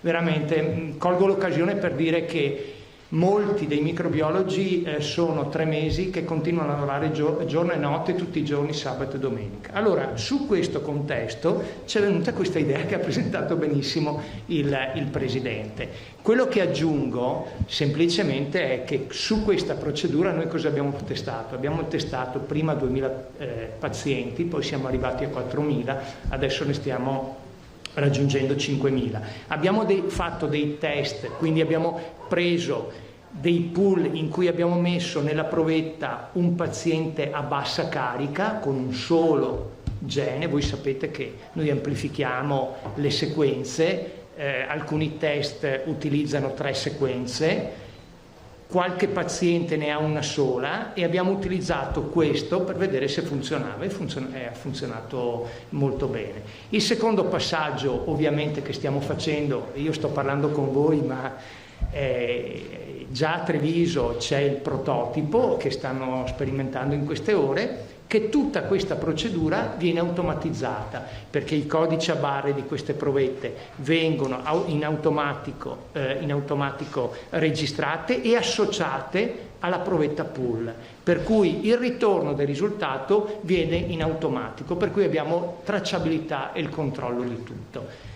E questo verrà, penso, distribuito poi a tutte le microbiologie del Veneto, aumentando la produttività. Quindi la cosa è semplicissima, questo voglio dire. L'abbiamo validata dal punto di vista scientifico, ma la semplicità è quasi disarmante. A Treviso abbiamo un robottino. A Treviso adesso, proprio oggi, stanno sperimentando il sistema informatico e il robottino associato, che è un robottino semplicissimo, perché è un semplice pipettatore a basso costo, perché tutta questa procedura l'abbiamo organizzata a basso costo, qui sia il sistema informatico che il robottino, lo stanno provando adesso e quindi speriamo che vada bene. Grazie. Tutto qua. Domande, dottor Rigoli? Allora, facciamo il giro? Dai, tu Bonet, facciamo sempre il solito giro che porta bene. Allora al volo. Allora, Milva Andrioli, TGR.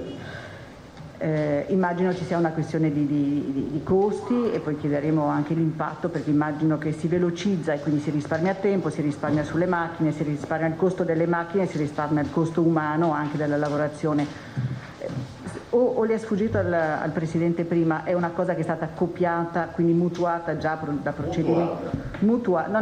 Sì, allora, questo tipo di approccio lo utilizzano da molti anni il centro trasfusionale sui donatori, perché il concetto qual è? Che io posso applicare questo principio quando io ho una percentuale di negativi molto elevata. Adesso siamo addirittura sotto il 2 per 1000, per cui vi immaginate va benissimo. Nel momento in cui invece risale dobbiamo fare provetta per provetta, tanto che mi associo all'appello che fa il Presidente. Per noi microbiologi, mi raccomando, comportatevi bene nelle movide eccetera, perché poi vuol dire per noi buttare fuori dalla finestra questo progetto e riprendere a testare una per una. Quindi questa è quindi l'abbiamo preso dal trasfusionale e abbiamo copiato, abbiamo mutuato lo stesso principio, quindi loro facevano dei pool e solo ma anche su altri approcci, per esempio sulla banca dei tessuti, stessa identica cosa. Quando noi ci aspettiamo un dato che ha oltre il 99%, 90% di negativo, possiamo andare con questa procedura. Quindi quando le curve sono già... Esatto, assolutamente sì. Non potevamo farlo prima, se questa è la domanda, assolutamente no, perché sarebbe stato un disastro. A che livello si fa invece quando si inverte la curva? Ma guardi, quando siamo al 80% di negativi già si inizia a pensare, quindi adesso siamo abbondantemente oltre. Filippo Tosato. Sì, professore, buongiorno. Qual è, diciamo, il rapporto di risparmio di risorse? Mi spiego. Quante provette si possono processare in un colpo solo attraverso questo sistema? Sì, guardi, allora...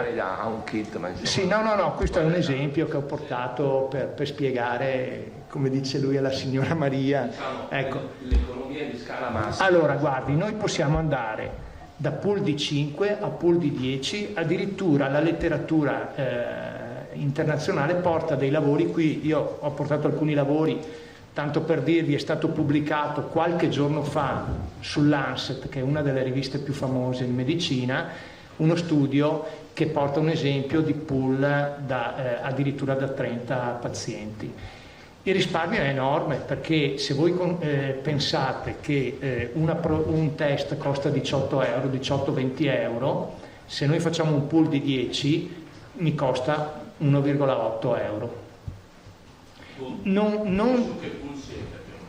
Noi adesso siamo partiti da 5, stiamo facendo una sperimentazione di 5 e pensiamo di arrivare a 10. Che funziona a 5? 5 è già validato, funziona. Emiliano, alzate le mani, chi vuol parlare dopo? Buongiorno dottore, non sono un collega, quindi se dico una sciocchezza mi perdoni. Senta, non c'è un margine di errore, nel senso, alla fin fine ho capito che diventa una specie di cocktail in un'unica provetta, sì. E mi chiedevo, magari erroneamente le dosi non sono tutte uguali, non si riesce a percepire una positività, piuttosto che, quindi mi esclude l'errore umano o di dosi o... No, la ringrazio per questa domanda, perché chiarisce un passaggio molto importante. Qui noi abbiamo portato questo esempio e abbiamo spiegato alla signora Maria, però il progetto prevede un'automazione di un robottino che prende 200 microlitri, che controlla sempre e va a metterlo nella provetta che è letta codice a barra. Quindi è un robot che fa questa cosa, che registra ogni passaggio, per cui il margine di errore è pari a 0. Grazie. Altre domande al professor Rigoli? Mi scusi, era per capire bene esattamente sto robottino che cosa fa e perché azzera il margine d'errore. Sì, il robottino, che è un pipettatore, legge il codice a barre di ogni provetta e associa il codice a barre di ogni provetta alla provetta pool, quindi, e me lo registra, e questa è la prima cosa che fa. La seconda cosa che fa è che registra quando va a prendere i 200 microlitri in ogni provetta e registra dove li mette dentro. Quindi io ho il controllo di tutto, io so che ha fatto tutto questo passaggio e questo rimane in storico, quindi io posso andarlo anche a vedere, tanto che abbiamo deciso di mettere questo controllo anche a livello regionale, perché la regione così sa quanti pool abbiamo fatto e quanti test abbiamo fatto, è già in linea. Loro vedono quando il presidente tira su il foglio, in realtà loro vedono ogni giorno quanti tamponi facciamo e dove li facciamo, è tutto registrato. Adesso noi abbiamo pensato di costruire questa cosa e di mettere il cruscotto di controllo in regione, così loro vedono assolutamente e vedono qual è la quantità di pool. Mi sono dimenticato di dirvi che ovviamente noi questo lo utilizziamo per i soggetti asintomatici, per gli screening, perché per i pazienti sintomatici la via rimane normale. Altre domande? Alda Vanzan, Gazzettino. Dottore, quindi non servirà questo nuovo sistema per smaltire il numero di tamponi di cui parlava prima il Presidente, che devono ancora essere processati? Ma guardi, io penso questo, che intanto noi andiamo avanti con questo sistema. Tenete sempre conto, perché onestamente bisogna dirlo, nel momento in cui riparte la curva, questo sistema deve essere abbandonato. Quindi noi dobbiamo essere pronti a tutte le evenienze, ma qui c'è una squadra molto forte in regione per quanto riguarda nel Veneto le microbiologie, quindi danno i dati ogni giorno e ci stiamo preparando per anche una eventuale ripresa. Bonet, Corriere del Veneto. Solo per capire, allora, c'è il fatto che non si possa utilizzare questo metodo nel caso di fuga la curva, è legato al fatto che, provo a spiegarlo a Maria, spiego a me stesso, certo. Io capisco questo, voi prendete 10 test, li mettete nella stessa provetta, li processate. Processiamo la provetta. Siccome l'incidenza è molto bassa, date per scontato di avere un alto numero di provette pure negative e quindi archiviati i 10 precedenti. Mentre statisticamente se la curva dovesse riprendere, immaginate che le 10 provette di partenza abbiano più positivi e quindi più probabilmente la pool darà un esito positivo, costringendoli a tornare indietro. A tornare indietro, esattamente. Quindi ne fai 11 anziché 10. Esatto. Esatto. Per capito un'altra cosa, domanda retorica, visto che avete citato anche l'ANSET, ma voi escludete categoricamente che questo sistema aumenti il numero di falsi positivi o di falsi negativi, che è stato un tema dell'ultima settimana. Ecco, tenete conto che stiamo parlando di biologia molecolare, quindi amplifichiamo quello che cerchiamo. I falsi positivi e i falsi negativi sono legati più all'esecuzione del test. Noi abbiamo rivisto l'esecuzione, abbiamo fatto dei tutorial. La realtà è che quando si fa il test nasale, a livello nasale, bisogna andare a fondo e quindi abbiamo messo a punto anche questa cosa. È in quel senso che probabilmente abbiamo falsi negativi. Poi vi ricordo anche che c'è una variante clinica per cui il virus non è a livello nasale o faringeo, ma è sulle vie aeree più basse, e lì bisogna fare dei test diversi, il broncoaspirato, però tenete conto che in questo caso noi parliamo di pazienti con polmonite bilaterale interstiziale, quindi quelli non li becchiamo poi andando avanti con la diagnosi. Se posso chiedere, puoi spiegare per favore, visto che c'è anche interesse, spiegare perché una teoria perché ci siano dei pazienti che non si negativizzano velocemente? Allora, sì, questo è un tema delicato e come ripeto sempre, con questo virus stiamo ancora imparando, cioè nessuno sa esattamente le cose. Quello che si sta ipotizzando è che alcuni pazienti che rimangono positivi per anche 30-40 giorni, nei quali noi rileviamo solamente un gene dei 3 che cerchiamo, si fa l'ipotesi che potrebbe essere virus non vivo. Per semplificare le cose troviamo un pezzetto di virus. Allora in quel caso quel paziente potrebbe, ma vanno fatti studi ovviamente, potrebbe non essere infettivo, perché avendo il pezzetto di virus potrebbe non essere infettivo. Ci sono degli studi che sono in corso proprio per vedere in questi pazienti l'infettività reale, cioè si prende il virus e si mette su culture cellulari e si vede veramente se infetta la cultura o no. Quella è la controprova. Due domande, la prima l'ha già detta velocemente, ma l'ha detta col sorriso prima, quando gli ho chiesto delle curve che si incrociano e quindi la validità dei pool. Alla luce di quello che è stato titolato l'ira del presidente Zaia ieri, guardando i video e quello che è il racconto quotidiano antropologico della gente che non ha ancora capito bene come si porta la mascherina, lei che è nella trincea dall'altra parte, quindi può fare un appello a modo suo, o che effetto le ha fatto vedere quelle immagini alla luce dei 90 giorni di emergenza? Prima domanda. Allora la risposta è questa, che in realtà glielo dico proprio come sentimento che provo. In quello che è successo in questi mesi è stato un terremoto per tutti noi. Questo terremoto ha finito di far tremare la terra la settimana scorsa, 2 settimane fa, ha iniziato a finire. Per noi microbiologi invece il terremoto non solo è continuato, ma è aumentato perché ci troviamo, ecco.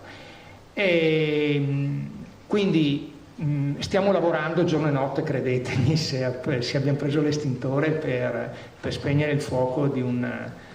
Quindi voglio dire, stiamo facendo una fatica incredibile. E quindi vorremmo che i nostri cittadini stessero insieme a noi, ecco, nel senso che di fare attenzione, perché siamo sfiniti sotto certi aspetti e quindi vorremmo una certa attenzione, una solidarietà anche nei nostri confronti. Beh, avete avuto gli applausi prima, adesso basta forse? No, non è questione, mi creda che solidarietà nel senso di poter portare avanti il lavoro, non applausi. Noi vorremmo avere reattivi, vorremmo venire fuori da sta storia, vorremmo avere gli strumenti funzionanti che non prendessero fuoco. A noi quando ci va tutto bene siamo veramente contenti e quindi abbiamo paura della ripresa, perché la ripresa ci metterebbe ulteriormente in difficoltà. La seconda domanda da clinico, che cosa le ha insegnato questo virus? Lei che li vede col microscopio, li studia come se fossero oggetti di studio, ma in questo momento abbiamo avuto anche l'emergenza umana dietro. Sì, io l'ho vissuta anche a 360 gradi perché sono direttore del dipartimento che comprende anche malattie infettive e pneumologia, quindi l'ho vissuta. Ho imparato molto, soprattutto ho imparato che noi medici, virologi, quando arriva un virus nuovo dobbiamo imparare a dire non lo so, devo studiare. Questa è la cosa che ho imparato, che è la cosa più importante. Qualcosa in più? Si sa sempre di più, noi conosciamo sempre di più, anzi l'Italia ha lavorato molto e ha messo a disposizione tutto quello che ha fatto agli altri, però ecco, credo che ancora di più noi dalla nostra parte dobbiamo imparare a essere umili. Grazie. Emiliano. Dottore, vado proprio diretto, al massimo faccia come fanno gli americani, mi risponda con no comment. Perché i russi rispondono Niet, rispondono niet. Ci vede dietro la mano dell'uomo? No, io non mi tiro indietro a questa domanda. Le rispondo non lo so, come è giusto che sia. Non lo so, lascio aperte tutte le possibilità. Sarebbe un errore anche dal punto di vista scientifico chiudere alcune ipotesi. Grazie dottore. Sposato. Sì, avevo una domanda, anzi due domande diverse, ma in qualche modo riguardano argomenti che sono stati toccati adesso. Una riguarda la macchina del professor Crisanti. Si può capire esattamente cos'ha questa macchina? Cioè si è rotta perché era sotto stress, perché veniva usata... Sì, allora le spiego bene perché qua si fa confusione. Allora, nella processazione del campione, quando questo campione viene da noi abbiamo una prima fase che si chiama estrazione del codice genetico, e quelle sono macchine che fanno l'estrazione. Poi ci sono delle macchine che preparano, mettono insieme i reattivi e preparano la mix per fare la reazione, e poi c'è quindi diciamo si mette insieme tutto, e poi c'è la terza fase che è quella dell'amplificazione del codice genetico e della rilevazione. La macchina del professor Crisanti che è arrivata è la parte centrale, soprattutto, che mette insieme tutto e riesce a mettere insieme i pool, i reattivi per tanti campioni. La parte prima, che è l'estrazione, sono macchine vecchie che hanno fatto lavorare moltissimo a Padova, e una di queste è saltata e quindi ha creato un collo di bottiglia, cioè la parte centrale, quella nuova di Crisanti, non può essere performante perché la parte a monte si è rotta, una delle tre che ha si è rotta. Quindi in sé non è il macchinario nuovo? No. L'anello precedente? È l'anello precedente, dove ci sono degli estrattori che hanno lavorato moltissimo anche loro e sono vecchi, e quindi qualcuno con la vecchiaia. Però adesso noi anche a livello di regione eccetera abbiamo già preso lo strumento, dovrebbe arrivare, e quindi dovrebbe essere tolto questo imbuto, collo di bottiglia che c'è. Avevo l'altra domanda per il Presidente, non riguarda... Va bene. Alda. Dottore, scusi, e sul fronte dei reagenti, perché per giorni si è detto non ci sono reagenti, ci facciamo il brodo in casa, lì siamo a posto? Allora guardi, noi abbiamo avuto quest'idea dal momento in cui ci siamo fatti quel famoso brodo in casa, tutti ci hanno dato tamponi. Quindi questo è stato un insegnamento molto pesante che abbiamo dato alle aziende. Adesso stiamo lavorando sull'estrazione. Vedrà che quando metteremo a punto il sistema dell'estrazione arriveranno tutti a darci l'estrazione. Abbiamo una novità anche su questo.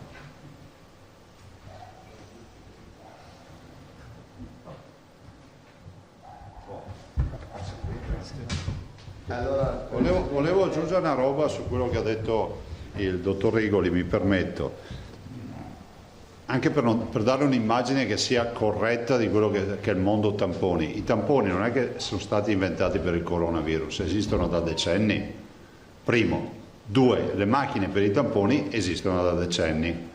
3. Noi avevamo tutte le nostre microbiologie attrezzate per i tamponi prima del coronavirus. Siamo andati in difficoltà perché? Perché le macchine, evitiamo di dire le aziende, le macchine diciamo che per la maggiore hanno rimpinguato tutte le nostre microbiologie del Veneto, a un certo punto ci hanno tirato giù l'interruttore, ci hanno detto basta reagenti. Noi abbiamo macchine ferme che ad oggi non hanno reagenti, giusto? Bisogna dirle queste robe. Questo ci insegna anche un'altra roba, che non si possono più comprare macchinari se non si ha la garanzia totale della fornitura ad libitum di reagenti. E purtroppo questa notizia noi l'abbiamo avuta nel picco, forse i primi di marzo hanno cominciato a dirci che non ci mandavano più reagenti, o meglio ce ne mandavano la quota dei tempi di pace, che vuol dire niente. Cioè, i tempi di pace fai cosa? Lo steco per morbillo, cosa si fa? La mononucleosi, quelle robe lì. Sì, roba. Questo è bene chiarirlo. Noi abbiamo macchine che non stanno lavorando perché non ci sono i reagenti in Veneto, e tante anche. Chi è che doveva farmi la domanda? Domande? Filippo. Ecco, prima si parlava della movida e lei ha letto appunto una lettera di una ragazza di Padova. Una delle tante. Una delle tante. Allora, ieri il sindaco e il prefetto di Padova si sono particolarmente imbizzarriti e hanno usato parole forti a Padova, come lei sa, c'è stato addirittura un arresto in seguito a queste vicende. Il sindaco di Padova ha detto che le invierà gli atti per eventuali provvedimenti di carattere straordinario relativi a questa situazione ed eventualmente a un'applicazione dell'ordinanza anche in chiave sanzionatoria, in chiave punitiva. Lei finora ha moltiplicato gli appelli, ha puntato sulla moral suasion, però insomma sembra che forse gli appelli non sono del tutto... Allora guarda Filippo, l'ordinanza prevede già, perché lo prevede il decreto, l'ammenda, no? La multa, che va da 400 euro a 3.000 euro. Quindi l'elevazione della multa la fa chi controlla, che può stabilire 400, 800, 1.000, 3.000, quello che ritiene, fino a 3.000 euro. Non è un'invenzione della Regione, ma è scritta nel decreto. Ogni infrazione relativa al coronavirus, alle ordinanze di PCM o decreti, viene punita da 400 a 3.000 euro, punto. Quindi noi non abbiamo altro potere discrezionale se non dire ai controllori che hanno la facoltà di applicare queste multe. Dall'altro tiro, io sono quello che ha preteso che chi va con le Havaianas in montagna paghi l'elicottero quando andiamo a riportarlo a casa. Non vi nego che ho anche detto, ma perché fare le multe? All'inizio ho detto anche questo, ma perché fare le multe? Dati nomi e cognomi e poi vediamo l'accesso in ospedale, no? Si paga la cura in ospedale, perché se uno si infetta e si è fatto beccare senza mascherina alla movida, vuol dire che... Però questo non è praticabile, noi abbiamo giustamente una sanità universalistica che garantisce, e quindi non è praticabile. Io dico che c'è un senso di responsabilità, è inutile che facciamo Poi penso anche che scatti un meccanismo negativo, perché se comincia ad essere una storia di guardie e ladri non finiamo più. Perché poi c'è sempre chi vuole dimostrare, è come i ragazzi che si facevano i selfie sulle rotaie in attesa del treno. Cioè, io non sono per la persecuzione e per lo stato di polizia. I ragazzi devono capire, hanno un'occasione per dare una dimostrazione come l'è andata durante il lockdown, perché sono stati i migliori, sono da medaglia d'oro, lo facciano anche in questa fase. Da qui al 2 di giugno non dico di non andare al bar, ma di farlo in maniera sostenibile, punto. Chiedo la collaborazione delle amministrazioni comunali, dei controllori, di coloro che vigilano, di fare quantomeno un'attività, come si può dire, di accompagnamento e di educazione all'uso della mascherina e al divieto di assembramento. Emiliano, si prepara Milva, Marchiori e Vanzani. Presidente, buongiorno. 200 milioni di aiuti per le zone rosse. Il Veneto è fuori. Ennesimo sgambetto alla regione del Veneto. Guarda che me l'avete chiesto anche 2 giorni fa. Volevo capire però se effettivamente, perché l'ANCI sta partendo, se anche a me sembra... la regione alzerà la voce. A me sembra imbarazzante sta roba, no, Emiliano? Se ci pensi, cioè non serve neanche dire il Veneto è stato zona rossa o no, aveva 1832 morti, se non ricordo male, quelli che vi ho detto prima. Vi dico, penso che sia lapalissiano che noi siamo stati martoriati dal virus, e quindi faccio appello a coloro che hanno ruolo in questa maggioranza di governo, l'opposizione lo fa già, ma chi ha ruolo di interessarsi affinché venga corretto questo errore, che io voglio considerarlo ancora errore perché mi rifiuto, ma veramente ci credo, di pensare che sia una strategia. Si fa togliere i soldi a un territorio che ha avuto 1800 morti, quindi si risolve il problema velocemente. Però le dicevo, l'ANCI so che si sta muovendo ma non riesce ad avere risposte, per quello ho riproposto il tema e ne parlo con lei. Continuano a asserire che è un governo che non comunica, quindi chiedo insomma... Ma aspetteremo la conferenza stampa di sabato. Grazie. Ci diranno qualcosa anche su questo. Milva. Allora, leggo qua, è un'agenzia. Prego. A 2 giorni dalla riapertura dei bar, Padova, allora il sindaco Giordani dice chi sbaglia paga. Le sanzioni, lei dice, ai singoli che non vestono bene la mascherina, e il sindaco rincara e dice le sanzioni a chi non rispetta, e quindi anche gli esercenti, quindi pugno di ferro. Beh, guarda, non è fuori dai sacri crismi, c'è l'obbligo della vigilanza, l'esercente ce l'ha sempre, no? È come somministrare la bevanda alcolica al minorenne, cioè non è che lo puoi fare, non è che puoi dire che imbriaca da solo, no? E quindi l'obbligo di vigilanza in un tema di sanità pubblica è doveroso. Quindi facciamo anche qui, io non so, facciamo le sanzioni agli esercenti. Adesso ho degli esercenti che scrivono disperati e dico ti prego non chiudere, altri dicono, i ristoratori mi scrivono e dicono chiudi i bar perché è colpa loro, non è colpa nostra. Io non voglio vedere una guerra tra poveri, qua dobbiamo ripartire, lo possiamo far bene. L'appello che faccio ai gestori di fare, come dice Filippo, una moral suasion, cioè di fare in modo di far capire a sti ragazzi che l'assembramento e il non uso di mascherina sono 2 reati, punto, sono 2 infrazioni, non reati. Ma per carità, poi capite che c'è sempre il tema del contagio che è un reato bello e buono, cioè se poi viene fuori che qualcuno comincia a fare denunce e li porta sul penale non si sa dove va a finire, lo dico tra cittadini anche, no? Beh, un genitore potrebbe dire mio figlio è andato lì, è partito un focolaio, era l'unico che si metteva in sicurezza, comincia a portare un po' di nomi in procura, cioè va a finire così poi, giustamente, perché è un diritto del singolo tutelarsi. Marchiori Lanzani. Sì, buongiorno Ciao. Presidente. Allora, io torno ad affrontare la questione dei guanti perché siamo subissati proprio di richieste da parte di proprietari di negozi di abbigliamento e calzature. In primo luogo perché appunto lo sappiamo che i guanti non si trovano, ma loro chiedono proprio che venga detto, insomma annunciato, a questo punto approfittiamo di questa conferenza, di poter far fede solamente all'utilizzo del gel che alcuni di loro ci dicono abbiamo in abbondanza. Sì, ma l'abbiamo già detto questo. Il gel è l'alternativa ai guanti, tant'è vero che nell'ordinanza non si impone più l'obbligo dei guanti per i cittadini, ma l'igienizzazione delle mani. Grazie. Poi un'altra domanda. No, Presidente, non è così però. Com'è?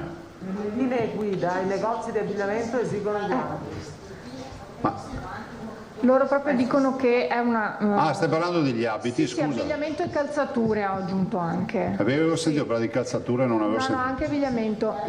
Rettifico, avete ragione. Ieri abbiamo affrontato la questione anche col collega Tosato che parlava dei non vedenti. Però guarda, se il tema che ponete è questo, io sono convinto che possiamo fare una direttiva assolutamente e sistemiamo sta roba, perché i guanti sono un problema effettivamente. Sì. Quindi, l'igienizzazione, lavoriamo su questo. Quindi ora gli possiamo dire che insomma a breve avranno... Oggi pomeriggio c'è il tavolo, quindi porteremo anche questo quesito.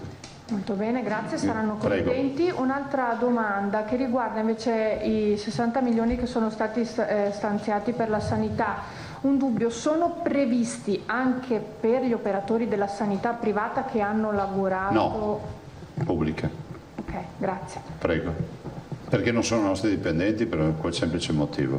Sì, grazie. Alda. Fermo restando che hanno fatto un grande lavoro, però la loro posizione contrattuale è con altri datori di lavoro. Presidente, mi ricollego a questa domanda e quindi dipende dalle strutture private che sono state trasformate in ospedali Covid, perché ce ne sono di strutture private, il La Salus, il San Camillo, eccetera. Lì i lavoratori che rischiano di sentirsi di serie B rispetto agli altri di serie A devono prendersela con i loro gestori? No, guardate, noi abbiamo un rapporto con i loro gestori, tanto è vero che il tema dell'ospedale Covid ha garantito, ma attenzione, non si disconosce il ruolo che hanno avuto, per carità, però voglio anche dire che noi l'ospedale Covid, quando abbiamo detto di svuotare, abbiamo garantito i budget e tutto, non è che abbiamo detto boh, adesso lavorate gratis, cioè loro hanno comunque la copertura del budget, cioè abbiamo fatto quello che si dice il vuoto per pieno. Dopodiché condivido anch'io che ci sia una premialità, però noi abbiamo questo limite, no? Anche se se riuscissimo a metterla in piedi, dovremmo comunque andare attraverso l'accreditamento, non potremmo mai noi intervenire nelle singole posizioni del singolo dipendente, ma dovremmo riconoscere un extra budget all'ospedale privato di turno. Ma allora a questo punto si apre il tema della valutazione degli extra budget e si apre anche un tema di natura economica, ovviamente. L'altra domanda non c'entra con il Covid, ma anche se in parte. Lei ieri in giunta ha portato un disegno di legge per anticipare da 60 a 50 giorni il termine per indire le elezioni. Sì. Da quello che abbiamo capito significa che se dovesse esserci un'anticipazione della finestra elettorale si potrebbe votare il 26 luglio. È così? No, guarda, allora questo è un provvedimento che abbiamo mandato avanti in via del tutto prudenziale, che potrebbe essere anche a perdere, cioè che poi non vede la luce, perché nel momento in cui da qui ai prossimi giorni il governo decidesse di provvedere a un provvedimento di convocazione delle urne, che so per il 26 luglio piuttosto che il 2 agosto, abbiamo l'obbligo di allinearci, vista la ristrettezza dei tempi, con le altre 5 regioni che sono già allineate con i 50 giorni, sono tutte sui 50 giorni tranne le Marche che ha 55 giorni. Noi purtroppo, in questo caso purtroppo, abbiamo i 60 giorni, questo ci mette fuori dai ragionamenti, perché il Ministero giustamente dice io faccio tutti i calcoli, ma c'ho sempre il Veneto che mi tira indietro sui numeri per coinvolgere tutti. Quindi noi abbiamo accettato di mandare avanti il provvedimento e casomai si fa, insomma, da 50. Non penso che ci sia qualcuno che abbia qualcosa da ridire sulla roba. Per capire, Presidente, se si è riaperto una discussione. Ma per noi è aperta, anche se non vogliono ascoltare, per noi è aperta e annuncio anche che la ritengo una sospensione della democrazia non andare a votare. Stiamo parlando di Movida, stiamo parlando di spiagge aperte, questa mattina ho incontrato la stampa estera e avrò avuto quanto? Una cinquantina di interventi? 51 corrispondenti e tutti chiedono del turismo, se siamo pronti, io ho detto guardate che abbiamo una sanità top, siamo covid free, cominciate a ragionare su questo ragionamento, vi aspettiamo, e qualcuno dice no, però a fine luglio non si può andare a votare. Primo, sospensione della democrazia. Secondo aspetto, siccome di mezzo c'è sempre il parere del Comitato Tecnico Scientifico Nazionale che dà il parere sul fatto che si possa andare, perché da un punto di vista tecnico legale si può andare a votare, ma ci potrebbe essere pericoli, io vi dico che farò l'accesso agli atti su quel parere, perché io mi sono stancato di leggere il parere del Comitato Tecnico Scientifico sui giornali, perdonatemi, lo voglio vedere il parere di chi firma e dice che a fine luglio è un rischio andare a votare. Visto considerato che il governo ha detto che è solo un fatto sanitario, allora andiamo a vedere, no? Buone.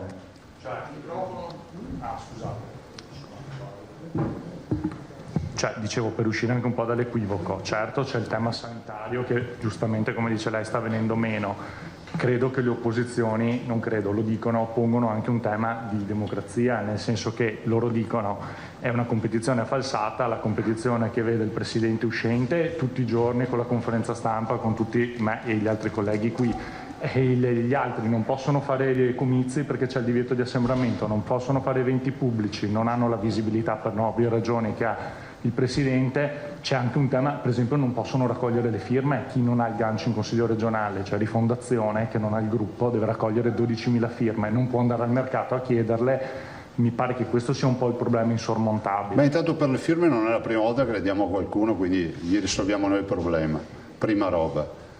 e non è la prima volta che accade questo, c'è sempre stata una solidarietà per garantire tutte le rappresentanze. 2, il tema è un tema che chiedono tutti i presidenti di regione. 3, la campagna elettorale inizia dalla indizione dei comizi. Se dopo è una colpa essere amministratori rispetto a quelli che lo vogliono diventare, allora ne prendo atto.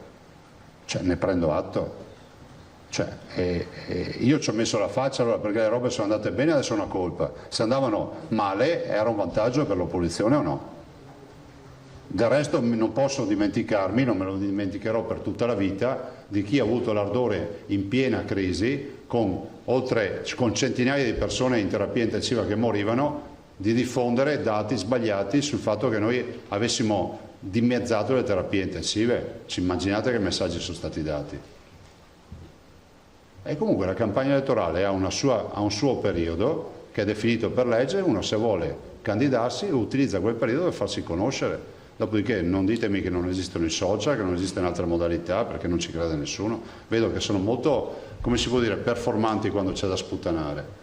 Non hanno tanti problemi di coronavirus. Altre domande? Milva che aveva chiesto, poi Ilaria un'altra volta. Visto che ha accennato prima Presidente al problema del turismo, allora l'Italia ha deciso che il 3 giugno potrebbe essere la data per togliere le frontiere. Parigi per esempio dice ne parliamo il 15 giugno. Anche a livello europeo non ci sono molte idee convergenti. Il turismo si fa se le frontiere sono tutte aperte. Ma io penso una cosa, che sia fondamentale che si apra, ovviamente in sicurezza, è fondamentale che ci sia una regia, cioè io immagino che ci sia un tavolo degli esteri e della sanità a livello europeo che comincia a stigliare delle linee guida, cosa che oggi non sta accadendo. Dopodiché la Francia, leggevo stamattina, c'è una notizia di reinfezione per 70 ragazzi nelle scuole, loro hanno riaperto le scuole, scelta che noi non abbiamo fatto, secondo me dal punto di vista sanitario azzeccata. Per cui è poliedrica la situazione, no? È eterogenea la situazione sanitaria a livello europeo, però io penso che da qui a giugno si possa assolutamente affrontare, cioè trovare una soluzione di minima per tutti. Cioè, ad esempio il tema delle quarantene è insostenibile con il turismo, non è che tu puoi pensare che un turista viene qua e deve mettersi in quarantena per fare le vacanze, perché non funziona così, e viceversa. E Ilaria? Antonella? Sì, Presidente, mi scusi, c'è ancora un po' di confusione, preoccupazione da parte di molti gestori di ristoranti, comunque locali, bar, per quanto riguarda la richiesta di informazioni su chi è seduto al tavolo, ok? Nel senso, sappiamo che magari due conviventi, ne abbiamo parlato anche l'altro giorno con l'avvocato Botteon, possono stare più vicini, eccetera. Però la domanda è: come si gestiscono con la questione privacy? In che senso? Nel senso, loro dicono: noi abbiamo tutto il diritto di poter andare al tavolo a chiedere informazioni sul loro grado di conoscenza, se è di parentela o meno, perché potrebbero essere anche due. Cioè i gestori, tu dici i gestori. Sì, queste questioni li preoccupano perché loro dicono: noi non sappiamo come comportarci, stiamo navigando a vista, non è che domani ci arriva una denuncia perché ci siamo fatti. Ma sai perché? Perché la visione del legislatore e di chi ha scritto l'ordinanza è quella molto anglosassone, no? Che punta tutto sul senso di responsabilità. Se dobbiamo giocare a caccia a guardie e ladri, cioè, abbiamo perso in partenza, perché se dobbiamo andare a chiedere a tutti vai a letto con Tizio, vai a letto con Tizia, cioè finisce che ci facciamo i cazzi altrui e non c'entra nulla con la sanità, scusatemi, no? Cioè noi non possiamo partire dal presupposto che ognuno che si siede a un tavolo ha qualcosa da nascondere. Penso che sia fondamentale rispettare la privacy di tutti e ovviamente ai cittadini va richiesta di essere assolutamente rispettosi di quello che sono le libertà altrui, per la libertà di non ammalarsi è una libertà fondamentale. Però volevo dire una roba sulla raccolta di firme, Marco.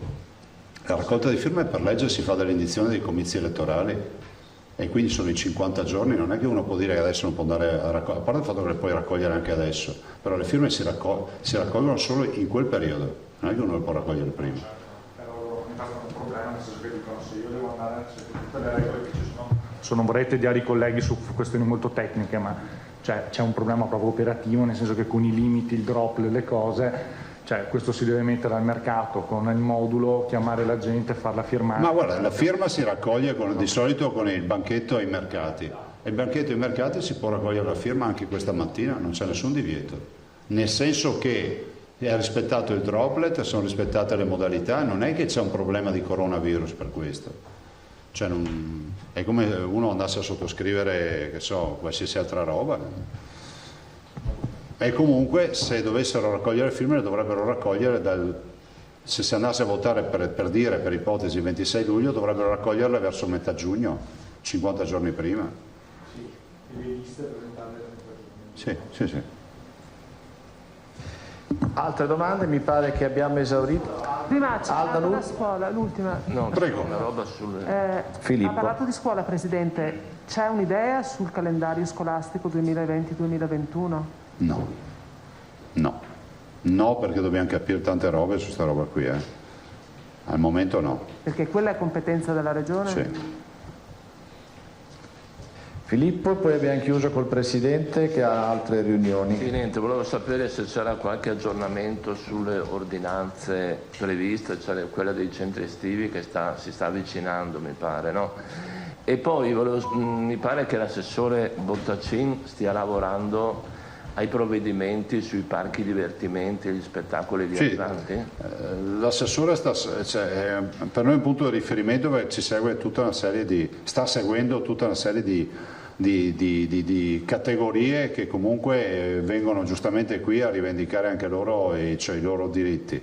Abbiamo il tema dei parchi, giusto? Dei parchi, e lo vogliamo introdurre alla volta di questa ordinanza di questa settimana, assieme a tutto quello che sono le scuole, i centri estivi. E poi cosa mettevano dentro? Centri sociali, centri culturali e i musei. Insomma, stiamo costruendo a più mani questa ordinanza. E per quanto riguarda nidi e materne? Sempre. 0,17, noi stiamo lavorando sul 0,17. Sì. Avete ampliato la fascia dunque? 0,14. Le linee guida quelle nazionali prevedono 3,17, ne facciamo 0,17. Vi è sufficiente, ragazzi? Io la libererei. Grazie, buon lavoro. Libererei il Presidente. Ci sono due comunicazioni, una dell'assessore Lanzarin, magari sulle ordinanze facciamo fare un chiarimento all'assessore Bottacin. Il dottor Rigoli, se si ferma per gli a margine dopo le interviste, grazie. Perché dopo ci saranno numerose richieste, così non sta scendendo. Io devo andare, ragazzi. Arrivederci. Giusto che volete interviste? Ecco. Allora, comunicazioni dell'assessore Lanzarin, poi comunicazioni dell'assessore Bottacin. Allora, intanto rispetto ai centri estivi noi stiamo lavorando a un protocollo unico 0,17, quindi con la fascia 0,6, poi 6,12, 12,17 per capirci, perché le linee guida che sono arrivate dal Ministro Bonetti, quindi Ministro della Famiglia, parlano di 3,17, ok? Quindi noi invece avevamo già lavorato sul 0,6, quindi facciamo 0,17. Stiamo lavorando anche per quanto riguarda appunto le linee le attrezzature dei parchi, per capirci, no? Che sono quelle che sempre in quelle linee del Ministro Bonetti avevano inserito 0,3, insomma, perché le linee del Ministro Bonetti hanno queste tre categorie, quindi stiamo lavorando su queste. Su tutte queste linee, quindi comprese anche i parchi divertimento e tutto il resto, c'è un pool che è quello che era stato costituito la settimana scorsa, la volta di venerdì, dove il Veneto con la dottoressa Russo fa da coordinatore, perché il Veneto era già coordinatore all'interno della Commissione Sanità Nazionale per quanto riguarda la prevenzione, e che quindi vede il Veneto come coordinatore più altre 4 regioni che erano state individuate dal Presidente Bonaccini, e quindi stanno lavorando, si incontrano oggi pomeriggio proprio per le linee guida mancanti, per cercare di trovare quella uniformità che era stata trovata già venerdì scorso su delle linee guida che poi sono state approvate, prese, insomma, sappiamo, dalla Conferenza delle Regioni. Quindi prosegue quel lavoro, insomma, di uniformità di linee guida per i settori mancanti. Lunedì potrebbe essere una data buona, una data utile? Io credo che il Presidente Zaia prima della fine settimana ha intenzione insomma, di emettere un'ordinanza con alcune parti mancanti, quindi lunedì potrebbe essere una data buona. E no, facciamo velocemente invece la comunicazione per quanto riguarda le USCA, visto che molte volte le chiedete. Allora, voi sapete intanto che adesso si apre tutta una pagina legata alla medicina territoriale, lo prevede il DDL che è stato pubblicato in Gazzetta, no? Che prevede quindi anche il finanziamento, i famose 3 miliardi 250 che arriveranno alle regioni e quindi poi saranno suddivisi tra le varie regioni, una fetta importante oltre al potenziamento dei posti letto nelle terapie intensive, subintensive eccetera, quindi al raddoppio come ha detto il Ministro Speranza insomma, dei posti letto e quant'altro, una parte fondamentale tutta legata appunto al territorio e quindi al potenziamento del territorio. Noi su questo stiamo lavorando appunto con un gruppo di lavoro proprio per cercare anche di fare un po' combaciare e anche intersecare già tutte le azioni che noi avevamo insomma, nel piano sociosanitario, sia quello precedente sia quello attuale, voi sapete insomma, sul territorio, dalle medicine di gruppo integrate ai team assistenziali, insomma ci sono state molte cose, quindi ritorneremo insomma, un po' a potenziare, lavorare il collegamento quindi anche con gli SISP territoriali, quindi con i servizi di igiene e quant'altro. E all'interno di tutto questo c'è anche la partita delle USCA che, come abbiamo detto e abbiamo sottolineato anche al Ministro Speranza, sono una partita che riteniamo oggi utile, che sta funzionando molto bene e quindi da incentivare e comunque da stabilizzare, insomma passatemi questo termine. Oggi la fotografia del Veneto è questa. Allora, il bando che aveva fatto Azienda Zero per reclutare personale per la formazione di queste USCA hanno risposto finora 520 persone e ad oggi le USCA che si sono costituite in Veneto sono 51.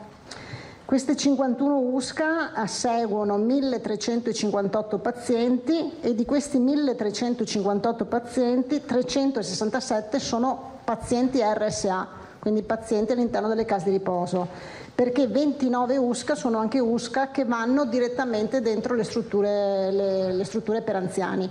E questa è una cosa che sta andando molto bene, sta funzionando e anche che quindi vorremmo in qualche modo cercare di strutturare in maniera un po' più compiuta.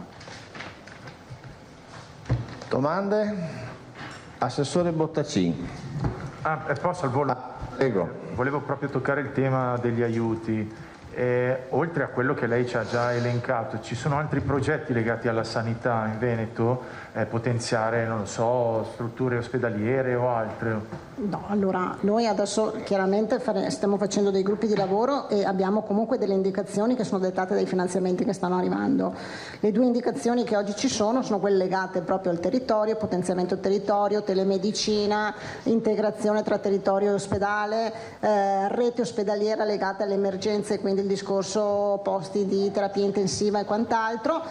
Dopodiché io l'ho già detto, io credo che non finirà in maniera molto veloce questa emergenza, ma una riflessione complessiva a livello nazionale, quindi il famoso DM70, quindi la dotazione ospedaliera e quant'altro, ma anche poi a livello appunto di programmazione regionale, credo che insomma, come diceva il professore, insomma questa cosa qui ci ha aiutato, ma anche ci ha fatto capire molte cose, quindi saremo in grado anche probabilmente di vedere, di potenziare, di rivedere, insomma fare anche un'analisi di questo tipo. Però Assessore, leggevo anche di assunzioni di infermieri, incentivi ai medici, quindi anche dal punto di vista... Nel decreto sempre c'è la figura e quindi è una di quelle figure che noi, il gruppo di lavoro che abbiamo messo su che lavorerà, quella dell'infermiere di comunità, infermiere di famiglia, che è previsto nel decreto, si parla di 10.000 mi sembra infermieri. Poi ci sarà il problema insomma di recuperare il personale, perché voi sapete insomma non è che come infermieri insomma OS e quant'altro siamo insomma in una situazione molto, molto rosea, però ecco anche questa figura dell'infermiere di famiglia, della domiciliarità, che noi comunque è una domiciliarità che sta funzionando, gli MMG che avete visto anche con tutto il discorso dei device, le piattaforme eccetera, noi vorremmo cercare di mettere insieme tutte queste cose e fare un progetto più compiuto, un progetto strutturato. Assessore Bottacin, come dice il Presidente, le ordinanze in itinere, a cosa stiamo lavorando per quanto ti riguarda? Che c'erano state due domande. No, è già stato detto da chi mi ha preceduto, insomma, si sta preparando un'ordinanza, dovrebbe uscire entro fine settimana. Visto che ho l'occasione, e siccome, scusate ma devo farlo perché è doveroso, domani o nei prossimi giorni io ho preparato una tabella per Carlo dove voglio evidenziare il lavoro della protezione civile. In nessun'altra regione d'Italia la protezione civile ha contribuito così tanto a questa emergenza. Esce oggi il comunicato, Presidente? Magari lo facciamo uscire domani così lo spieghiamo anche. Perché vi dico solo il numero delle giornate uomo, abbiamo superato le 100.000 giornate uomo, 100.000 giornate uomo, lo ripeto, nessun'altra regione d'Italia ha questi dati e quindi siccome poi dopo l'ho già detto ma lo ripeto perché credo che l'immagine renda, quando si va in guerra conta chi è in trincea davanti in prima linea e sono i medici, gli operatori sociosanitari, gli infermieri e tutto il personale sanitario, però dietro se non hai i reggimenti logistici si blocca tutto e quindi siccome tutte queste persone che sono scese in campo lo fanno gratuitamente, e lo sottolineo, lo fanno gratuitamente, io credo sia doveroso, insomma, dategli un po' di visibilità perché veramente sono ancora sul campo, abbiamo mediamente più di 1000 persone ogni giorno sul campo, adesso che non siamo nella fase acuta, quindi credo sia doveroso dare un messaggio anche alla gente per far capire cosa sta dietro tutto questo, insomma. No? Domande? Alda. Assessore, scusi, visto che state preparando questa nuova ordinanza, tra i vari temi c'è anche quella rientra nel DPCM, però magari allargate, le guide turistiche, cioè se aprite i musei, se si aprono i musei pur con tutte le norme, distanziamenti sociali eccetera, le guide che in Veneto, prima regione turistica del paese, sono una massa di lavoratori importanti. Sì, c'è un sacco di roba, ovviamente le guide turistiche hanno anche loro il problema dell'assembramento, no? Perché poi dopo spiegare a tante persone c'è questo problema qua. Io dico che si va verso ragionevolmente una riapertura totale in linea di massima con la garanzia del distanziamento sociale, quindi l'obbligo della mascherina che c'è in Veneto è dovuto al fatto che siamo partiti dal presupposto di dire cerchiamo di andare verso una riapertura quanto più possibile rapida, totale, però con un presidio comunque di garanzia che è quello della mascherina. Quindi adesso stiamo analizzando varie categorie, c'è anche quello del turismo, c'è quello delle proloco, ne abbiamo parecchie di carne al fuoco e quindi stiamo lavorando su questo. Oggi pomeriggio c'è questa, perché poi vanno definite le linee guida, no? E come abbiamo fatto nella fase di impostazione del DPCM dove le regioni si sono riunite e hanno trovato un accordo sulla maggior parte delle linee guida, cercheremo di trovare un accordo anche sulla maggior parte delle linee guida per quanto riguarda questa nuova fase di riapertura, insomma, che riguarda ovviamente tutta una serie di categorie, compresa anche tutto il mondo del turismo, insomma, no? Perché poi dopo quelle che abbiamo citato prima fanno parte in qualche modo del mondo del turismo, no? Filippo Tosà. Sì, Assessore, una cosa per mia ignoranza, cosa significa 100.000 giornate l'uomo? Vuol dire tu immagina di avere una fabbrica con 100.000 dipendenti che lavora per una giornata. Quindi 100.000 giornate di lavoro? Esattamente. L'altra cosa, siccome so che ti occupi del modello matematico, no? Dell'aggiornamento e anche del controllo, cosa ci sta dicendo il modello matematico in questi giorni? Ci sta dicendo che bisogna usare la mascherina. Sì, questo ce lo dite anche voi tutti i giorni, ma insomma puoi dirci qualcosa di più? No, allora il modello matematico ha una serie di alert dove infatti il famoso cancello, no, che qualcuno aveva e cita frequentemente, ma sopra quanti posti letto riparte? Non c'è solo questo cancello, questo è l'ultimo, perché prima si va a vedere il trend, cioè nell'arco di 7 giorni come stanno andando i numeri, perché dipende dalla velocità di crescita eventuale, speriamo che non ci sia, ma non solo, anche dalla localizzazione di questi casi, perché se tu vedi che hai un incremento di casi in una zona ben precisa e la spiegazione è che lì c'è, faccio un esempio che non c'è in questo momento, ma c'è una casa di riposo dove improvvisamente si infettano tutti, è un alert importante, perché comunque lo vediamo immediatamente. Il sistema di biosorveglianza serve proprio a questo, però consente una perimetrazione, un blocco, un controllo immediato senza neanche andare a fare ordinanze, lockdown o cose di questo tipo. Quindi ci sono vari campanelli d'allarme che si accendono e che tengono più o meno alta l'attenzione fino ad arrivare al caso estremo di un eventuale altro lockdown totale, che ovviamente non siamo ancora distanti, però tenete presente che l'effetto si vede dopo alcuni giorni, perché il numero più oggettivo possibile, al di là del fatto che adesso individuiamo i positivi in maniera residuale, quindi vuol dire che abbiamo un monitoraggio molto preciso, no? Quando vai sul 2, 1, 2, 3 per 1000 vuol dire che vai veramente a cercare in maniera mirata il positivo, anche perché l'abbiamo fatto sulle categorie più esposte e lo cerchiamo anche andando intorno sui contatti che hanno avuto gli eventuali positivi, però il dato più oggettivo possibile è quello del posto letto occupato, no? Il posto letto occupato però lo vedi quando uno si è ammalato e che poi dopo lo ricoveri in ospedale, quindi lo vedi dopo qualche giorno. Campanelli accesi ce ne sono in questi giorni, no? No, c'è stato un piccolissimo campanello acceso, ma ne aveva parlato mi pare ieri il Presidente nel Veronese, circoscritto immediatamente. Un campanellino? Sì. Va bene. Non era movida, ecco. Ah, ho capito. Buone. TV. E dicevo, come si ovvia il cervellone allo sfasamento temporale che c'è tra il momento del contagio e i sintomi?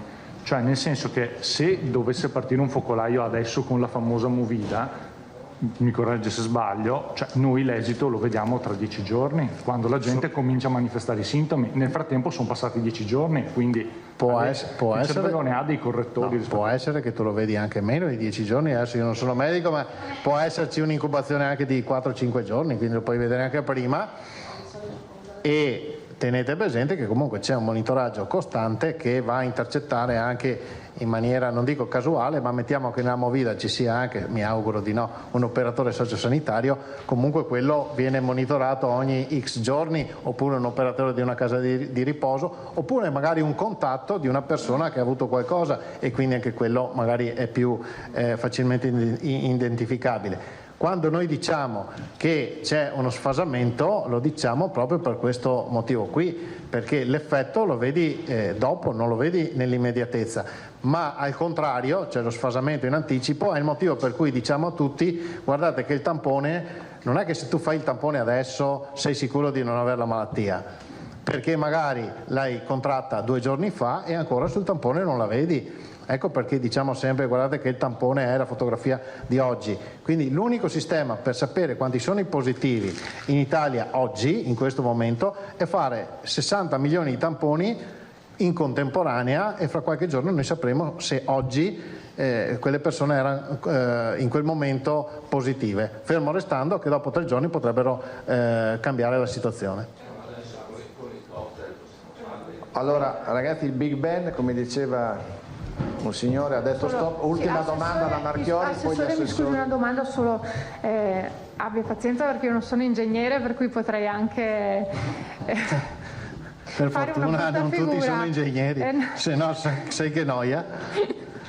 Allora, il modello in questo momento, insomma in questi giorni, sta dando delle sorprese? Cioè, nel senso, voi vi sarete, cioè, no. Lei soprattutto, insomma, lei il suo staff no. Vi sarà, cioè, avrà delle previsioni eccetera, no? Però poi magari corrispondono. C'è qualche leggera differenza nei posti letto occupati, ma sta nel margine di errore del modello, quindi siamo assolutamente in linea, fermo restando che però quando individuiamo dei casi specifici, puntuali come questi, non è che ti fanno sballare il modello, però ti accendono una lampadina e ti consentono di intervenire come effettivamente si è fatto. Questa lampadina è l'appello. No, la lampadina è il caso specifico di qualche caso positivo in più localizzato in una zona, un focolaio nuovo, noi lo vediamo subito, si interviene, si localizza, si isola. Grazie. Allora chi vuole il dottor Rigoli a distanza di sicurezza si mette qui e lo facciamo.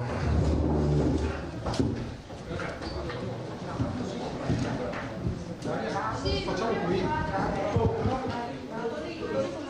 No, sì. Non facciamo qua davanti alla camera. Ecco, per il momento rientriamo, vediamo poi se riusciamo a collegarci con Ilaria Marchiori e appunto Roberto Rigoli. La novità di giornata è questa, la rivoluzione sui tamponi, quindi la possibilità di processarne molti, ma molti di più. Su questo ovviamente ci ritorneremo nel corso della nostra diretta e dei nostri telegiornali. Oggi Zaia, tra l'altro, è ritornato anche sulla questione degli assembramenti, su quelle immagini, sulle foto, sui video che hanno fatto il giro dei social e non solo, da Padova a Treviso, e ha annunciato uno spot, chiamiamolo progresso, per disincentivare soprattutto i più giovani dal trasgredire le regole anti-Covid. Anche oggi nel corso del punto stampa quindi tanti gli spunti, tante le novità, ma appunto ve le illustreremo nel corso della giornata. I fronti aperti sono tantissimi, mi collegherei per qualche istante con il Senato della Repubblica. C'è il senatore Enrico Aimi di Forza Italia che sta parlando. È in corso la discussione sulla mozione di sfiducia nei confronti del Ministro della Giustizia Bonafede, il Guardasigilli, che in queste settimane è finito sulla graticola. Diciamo che Renzi ha annunciato poco fa di non voler votare la mozione di sfiducia, quindi Italia Viva voterà no. È un fatto politico importante perché questo dovrebbe allontanare una crisi di governo, questa è la realtà dei fatti. Adesso parliamo di lavoro, parliamo di economia. Siamo collegati via Skype con Paolino Barbiero, segretario generale dello SPI CGIL di Treviso, e con Rossana Careddu, segretario generale del NIDIL, della sezione della Camera del Lavoro che si occupa delle nuove identità di lavoro, quindi partite IVA, lavoratori somministrati, precari e quant'altro. Con Careddu e Barbiero faremo un po' il punto della situazione anche alla luce della bollinatura del via libera ufficiale al decreto rilancio. Nottetempo il decreto è stato pubblicato in Gazzetta Ufficiale, si aspettava il testo definitivo ormai da una settimana. Questo aveva creato anche delle tensioni fra esecutivo Conte e Quirinale proprio sulla tempistica della bollinatura di questo decreto. Vedo che per il momento è collegata solo Careddu. Buongiorno segretario.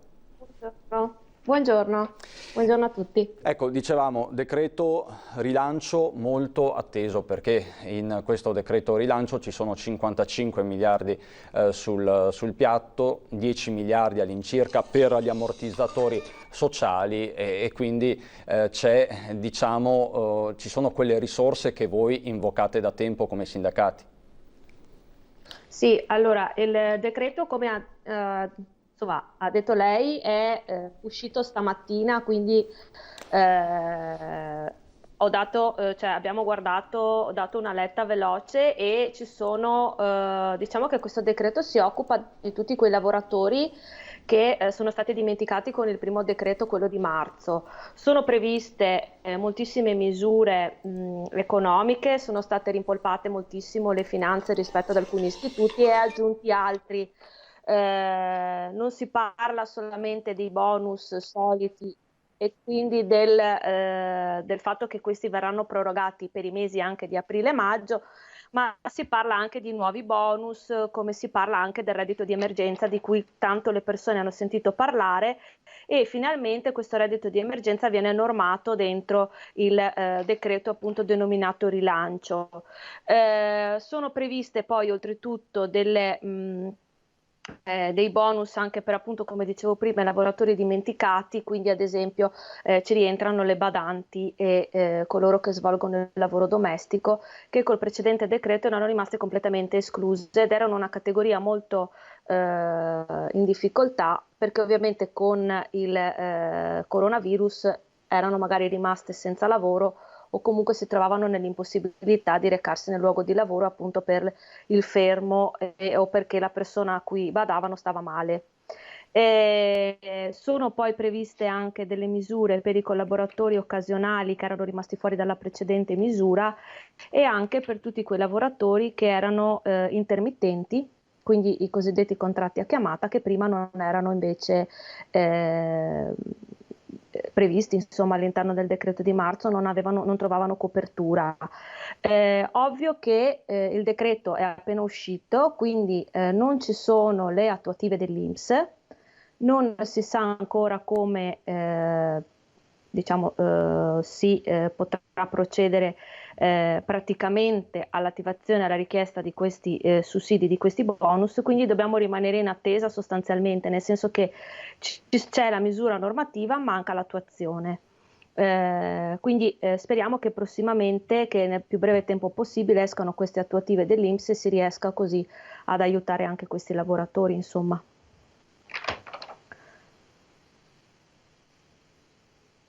Ieri sera ha detto che ci vorranno 2-3 giorni per avviare i pagamenti, quindi ha tranquillizzato su tempistiche molto strette. C'è da fare affidamento? Però questi sono gli automatismi. Allora, il decreto è diviso sostanzialmente riguarda i bonus in due parti. La prima parte è quella che riguarda i bonus che sono già stati erogati e per il quale è stata già presentata la richiesta per il mese di marzo. In quel caso il decreto parla esplicitamente di automatismo, cioè dice chi ha preso i 600 euro a marzo li prende anche in aprile, anche per il mese di aprile. Diverso è invece per tutti quei bonus nuovi, per i quali sono previste appunto nuove cifre e probabilmente delle procedure operative diverse. Quindi il fatto che abbia rincuorato le persone sul fatto che riceveranno questi soldi nel breve tempo, 2-3 giorni, compatibilmente con la mole dell'INPS però, perché davvero noi l'abbiamo detto più e più volte, però ci tengo a sottolinearlo, stanno facendo un lavoro elefantiaco riguardo a cassa integrazione e ammortizzatori sociali piuttosto che bonus, quindi se non sono 2-3 giorni ma è una settimana o due, insomma l'elasticità cioè l'emergenza richiede anche questo tipo di elasticità, mentre per quanto riguarda tutte le cose nuove bisogna aspettare, nel senso che banalmente per il reddito di emergenza che è previsto all'interno del decreto e che parla appunto dell'erogazione di queste 2 tranche da 400 euro, è previsto all'interno della normativa che possa essere fatta la richiesta attraverso il patronato, attraverso il CAF, dopo una convenzione fatta appunto col governo. Non si sa, c'è tutta la modalità, si sanno le soglie, i requisiti, il valore dell'ISEE eccetera, però non si sa come materialmente le persone dovranno presentare la domanda, quindi come per il precedente decreto che era stato emesso e dopo 2 settimane erano uscite le attuative, per tutte le cose nuove dobbiamo aspettare per forza. Per tutti gli automatismi tecnicamente no, però questo è da vedere, cioè agli automatismi mi riferisco ai bonus per gli agricoli, quelli per il turismo, quelli per i liberi professionisti, quelli per i lavoratori dello spettacolo. Ho già fatto la domanda, là c'è l'automatismo. Oltretutto questo decreto prevede che per tutte queste persone che non hanno fatto la domanda per il bonus di marzo, dall'entrata in vigore del decreto, quindi da oggi, hanno termine entro 15 giorni per fare la domanda. Scaduti questi 15 giorni non potranno più chiedere il bonus relativo a marzo. Chiarissimo Careddu. Saluto e ringrazio anche Paolino Barbiero, segretario generale dello SPI-CGIL di Treviso, e vi ricordo tra l'altro che potete chiamare e rivolgere ai nostri ospiti le vostre domande allo 0422 1626 764, il numero lo vedete in sovraimpressione. Barbiero, come giudica questo decreto rilancio? Il governo ha corretto il tiro su alcune misure, che idea se n'è fatto? Premesso che è uscito stanotte, quindi dobbiamo leggerlo con attenzione.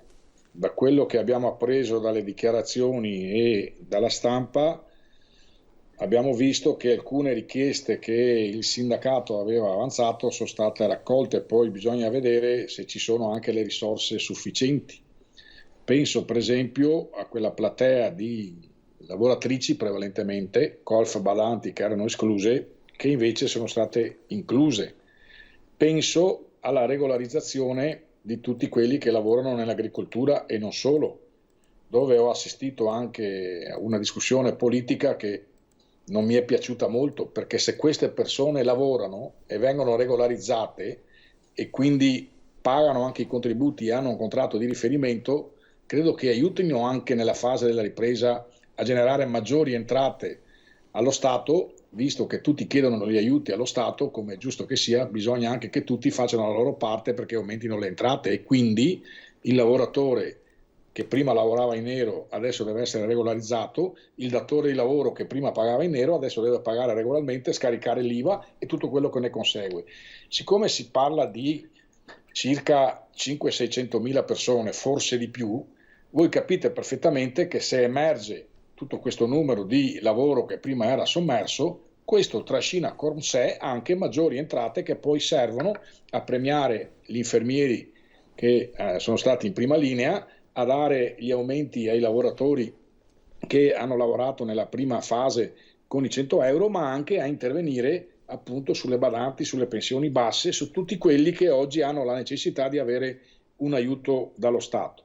Anche perché questa operazione, se si fa, consente di guardare con più tranquillità il futuro, perché sennò altrimenti, una volta che abbiamo speso tutti i soldi per aiutare tutti, poi come sempre c'è il rischio che quando è ora di far quadrare i conti della cassa, i primi a pagare siano i lavoratori dipendenti e i pensionati, cioè quelli a reddito fisso. In più abbiamo visto anche, ed è quello che stiamo chiedendo ai comuni, di guardare con attenzione l'economia osservata in questa fase. Noi abbiamo cominciato a fare gli incontri con i comuni, ma poi dirò due cose dopo, e stiamo raccogliendo i numeri di quante persone e i profili che hanno queste persone che sono andate a chiedere il bonus alimentare. Certo. E fatto salvo il 20% della platea che era già conosciuto dai comuni, l'altro 80% sono tutti soggetti nuovi, lavoratori precari, persone che sono andate in cassa integrazione e non hanno ricevuto gli anticipi, persone che avevano negozi e sono stati chiusi e avevano anche un alto livello di indebitamento, e la lista è lunga. Però penso che con questo nuovo decreto che mette tante risorse, noi possiamo veramente allargare la rete di protezione, e dobbiamo farlo con la consapevolezza che tutti giustamente vorremmo tutto e subito, ma tutto e subito non è possibile. Basti pensare anche noi che abbiamo ripreso ad aprire gli uffici e fissare gli appuntamenti all'inizio di questa settimana, e siamo tempestati di telefonate e non riusciamo ad evadere tutte le telefonate e le richieste, pur avendo rafforzato la nostra struttura in tutti i territori. A proposito, Barbiero, di telefonate, ne abbiamo già diverse in linea. Comincerei con la prima. Pronto, buongiorno, chi parla? Pronto? Sì, pronto, buongiorno. È in linea? Sì, buongiorno a tutti. Buongiorno. Sono Gianni da Treviso. Buongiorno Gianni. Se è possibile, vorrei fare due parole su nonno Vigile, però già sarà buon stadio da parte di Ultimo Sbrego, biglietti gratis, e volevo mettere il mio Barbiero, ho messo un bisetto, l'amico di Zanata, ora so che è morto. Chi te mi conosci, sembra ancora di aspettare che il famoso discorso di avevo veda per 4 euro ci me dà praticamente all'ora. No, te li dici, mi viene a piangere, perché le robe non si va a dirle o non si fa.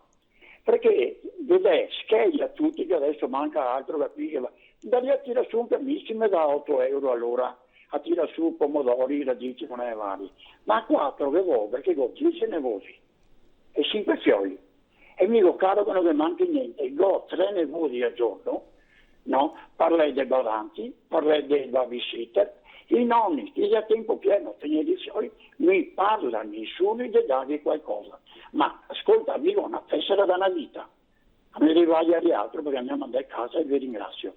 No, mi voglio domandare se è possibile, no, che non altri anziani, che io lavoro mi siamo nel 60, mi siamo cascina per mamma, che non era i tratti da mangiare a cascina, e avevamo fatto tutti i meglio lavori di Treviso, cos'altro KPL, la meglio ditta di Treviso, anche qua da Benetton a Minelli, sposa Minelli. E ora mi chiedo, lavoro una vita, sono ancora io lavorando nel 74, ma che sia qualcuno che ti viene incontro, non vedi. Quindi, signor Gianni, lei, signor Gianni, mi perdoni. Signor Gianni, lei quindi sta chiedendo di fatto un bonus nonni, fondamentalmente, possiamo dire questo?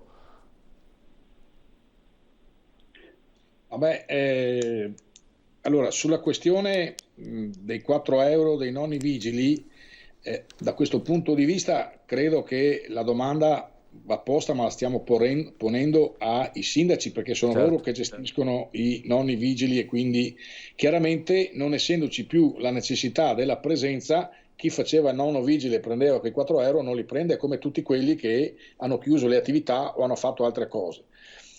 Qui però bisogna stare attenti, perché dobbiamo distinguere tra chi in questa fase il reddito ha continuato a percepirlo e chi invece ha avuto una contrazione di reddito. I pensionati sono quelli che non hanno avuto una contrazione della pensione. Dobbiamo ragionare all'interno dei pensionati di chi ha pensioni basse, ed è un problema che stiamo ponendo ai comuni, perché chiaramente se hanno pensioni basse e hanno spese maggiori, il semplice fatto di comprarsi dispositivi di protezione individuale o di mettersi a norma con le situazioni che la legge prevede, fa sì che il pensionato come lavoratore spenda di più, ma come tutti. Il problema qual è? La pensione bassa non è quella di 1.500 euro o 2.000 se sono in famiglia che arriva qui a reddito. Le pensioni basse sono chi ha le minime e le sociali, quelle che si attestano tra i 650 e i 450 euro, ma come unica fonte di guadagno, perché se ce ne sono altre è chiaro che quelle vanno sommate. Allora anche qui i soldi che sono stati dati, compreso il reddito di emergenza, sono soldi che sono calcolati sulla base del fatto che le persone non hanno da che vivere, questo è il punto. Poi è chiaro che chi ha 600 euro non è che viva bene, non viveva bene neanche prima, se è per questo. Bene, però ha i suoi 600 euro, i suoi 700, adesso io non so la condizione di pensione di Bisetto, ma noi le questioni che stiamo ponendo è: prima dobbiamo aiutare chi non ce la fa. Se per esempio per effetto di quei soldi che prendeva prima, quei 4 euro, aveva come si dice, qualche centinaio di euro che faceva su e arrotondava la stipendio e non ce la fa, può andare in comune e c'è il bonus alimentare. Chiaramente il bonus alimentare, anche questo interviene su una certa fascia.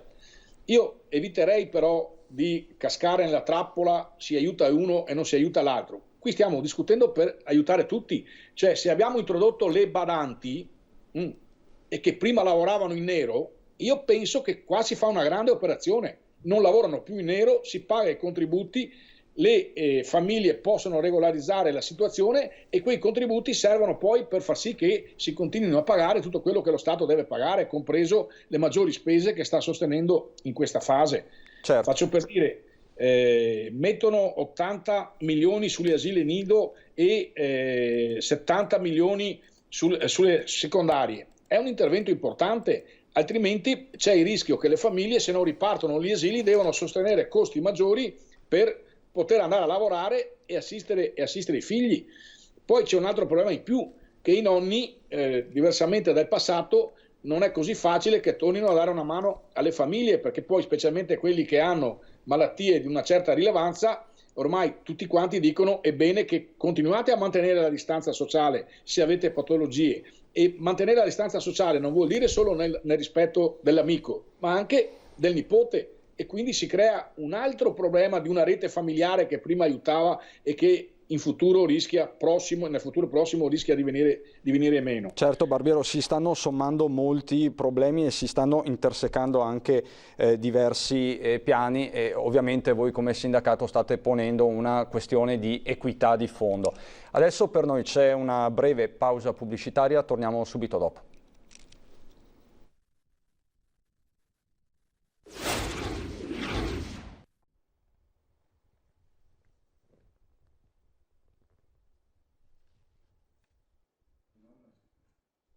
Siamo di nuovo in diretta con i nostri ospiti Paolino Barbiero e Rossana Careddu del NIDIL CGIL di Treviso. Stiamo parlando di emergenza lavoro, delle problematiche, delle tante problematiche che questa emergenza infinita ha posto sul tavolo. C'è il nuovo decreto rilancio, è stato pubblicato nella notte in Gazzetta Ufficiale, tante sono le aspettative. Ne abbiamo parlato con Careddu, ma ritornerei da lei Barbiero per affrontare il nodo delle casse integrazioni, perché continuano a chiamarci tanti lavoratori che non hanno ricevuto ancora nulla. Sappiamo che uno dei nodi più drammatici, complessi, è quello della cassa in deroga, per esempio. Cosa possiamo dire a questi lavoratori? Innanzitutto la continuazione della cassa in deroga è stata semplificata e quindi la gestisce direttamente l'INPS, cosa che era stata chiesta dalle regioni, proprio per togliere un passaggio burocratico e agevolare il tutto.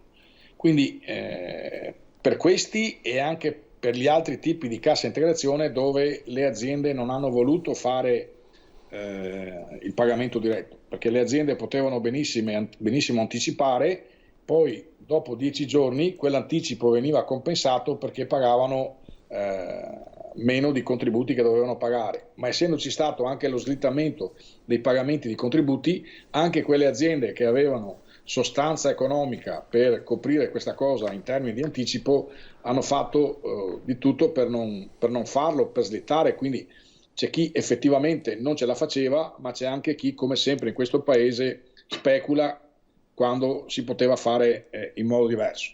Però avendo tolto questo tappo, credo che le cose dovrebbero andare via più fluide. Dopodiché bisogna fare anche un'altra attenzione, perché io guardavo i dati, ci sono state tante aziende che hanno chiesto cassa integrazione, ma ci sono state anche tante di quelle che hanno chiesto che ne hanno utilizzato pochissima, ok? Perché in vista di una crisi che non si sapeva quanto sarebbe stata lunga, giustamente le imprese hanno aperto la procedura di cassa integrazione e magari hanno coinvolto 1 o 2 lavoratori e non tutti quelli che c'erano in quell'azienda. Adesso si è ripreso, leggo sui giornali che anche le attività, quelle che sono state chiuse di più, all'85-90% stanno riprendendo, chiaramente a ranghi ridotti, quindi avremo comunque tensioni di persone che resteranno a casa in cassa integrazione. Per questo sono state fatte altre settimane di cassa integrazione, per cui la rete di protezione c'è. È chiaro che se la rete di protezione è immediata siamo tutti più contenti. Noi stessi saremo sottoposti a uno stress in questi 15 giorni per tutti quelli che devono fare la domanda, come diceva prima la Rossana, dei benefici che magari non hanno percepito perché non erano inclusi nel primo decreto. Per cui se posso dire una cosa e faccio un ragionamento più largo, credo che i più vecchi ma anche i più giovani dovrebbero ricordarsi che oggi lo Statuto dei lavoratori compie 50 anni. Noi ieri sera abbiamo fatto una diretta a Facebook alle 18, questa sera ne facciamo un'altra e quindi invito i telespettatori magari di andare su Facebook della CGIL, perché stiamo lanciando un messaggio che parte dalla storia dello Statuto dei lavoratori. Lo Statuto dei lavoratori è stato approvato nel 1970 dopo 10 anni di lotte culminate nel 68 e nel 69, ma che sostanzialmente hanno affermato il fatto che la Costituzione è entrata nei luoghi di lavoro. E la Costituzione era stata fatta ben 20 anni prima, quindi ci sono voluti più di 20 anni perché la Costituzione, che è il punto numero 1, l'articolo lo conoscete tutti, l'Italia è una repubblica fondata sul lavoro, ma per far sì che il lavoro avesse dignità, valore, rispetto, condizioni economiche buone, contratti collettivi, diritti di salvaguardia nei luoghi di lavoro e non andare nei luoghi di lavoro per morire come succedeva appena finita la guerra. Abbiamo aspettato più di 20 anni perché poi questo statuto tentasse di dare delle protezioni. Io all'epoca avevo 12 anni, quindi tutta la mia carriera lavorativa l'ho fatta coperta dallo statuto dei lavoratori. La Rossana, che è più giovane di me invece, la sua carriera lavorativa l'ha iniziata senza avere lo statuto dei lavoratori, e come lei tanti altri. Quelli che non hanno avuto lo statuto dei lavoratori stanno emergendo tutti adesso, come dicevo prima. Allora, vogliamo fare un ragionamento politico alto e non mettere contro chi ha un buono in più, chi ha un buono in meno, quasi che togliere un euro a uno risolve il problema dell'altro che magari gli dai l'euro che è stato tolto. Noi dobbiamo far sì che la rete di protezione si solidifichi, che le regole laddove sono sbagliate si cambiano e che le protezioni siano il più uniformi possibili in questo paese, e che ci sia una responsabilità da parte di tutti, che se allo Stato chiediamo soldi, allo Stato bisogna fare in modo che quando è ora di pagare le tasse si pagano e non si evadano o si eludano, sapendo che questo tra l'altro è l'unico modo per ridurre per tutti le tasse. Abbiamo un'altra telefonata, pronto? Chi parla? Pronto? Pronto signora, è in linea. È Beligardo Marilena. Buongiorno Senta, signora. io avrei bisogno di chiedere un'informazione. Io so parlare insieme con quelli dell'Inps, uno dei due dell'Inps, non so quale sia, perché io sono stata sospesa dal lavoro a novembre. Sono della CGIL signora, ma va bene, i nostri due ospiti. Prego, mi dica. Bene. Spero che uno dei due possa darmi qualche aiuto. Ci dica. Spero proprio.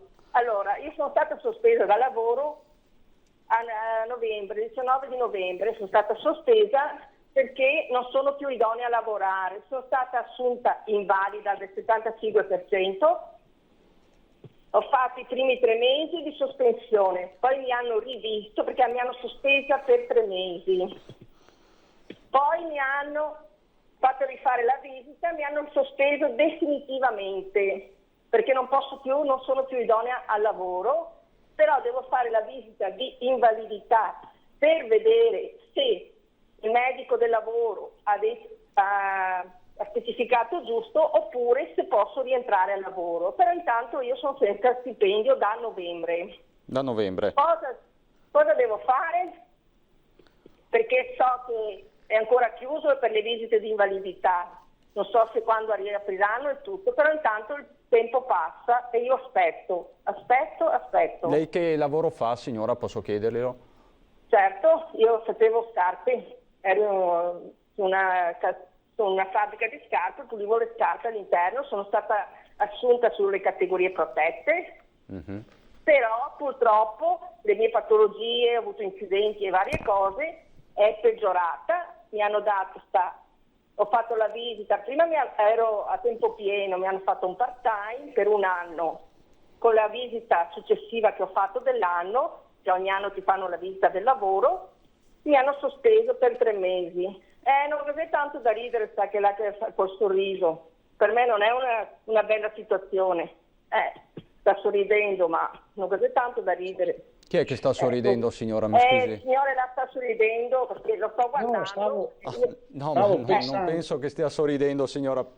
Anzi, adesso... Perché io sono disperata, perché tra il male e anche vedere la gente che io parlo, non sto parlando... Signora, mi scusi, signora Marilena, mi creda, non sta sorridendo assolutamente nessuno, la stiamo ascoltando.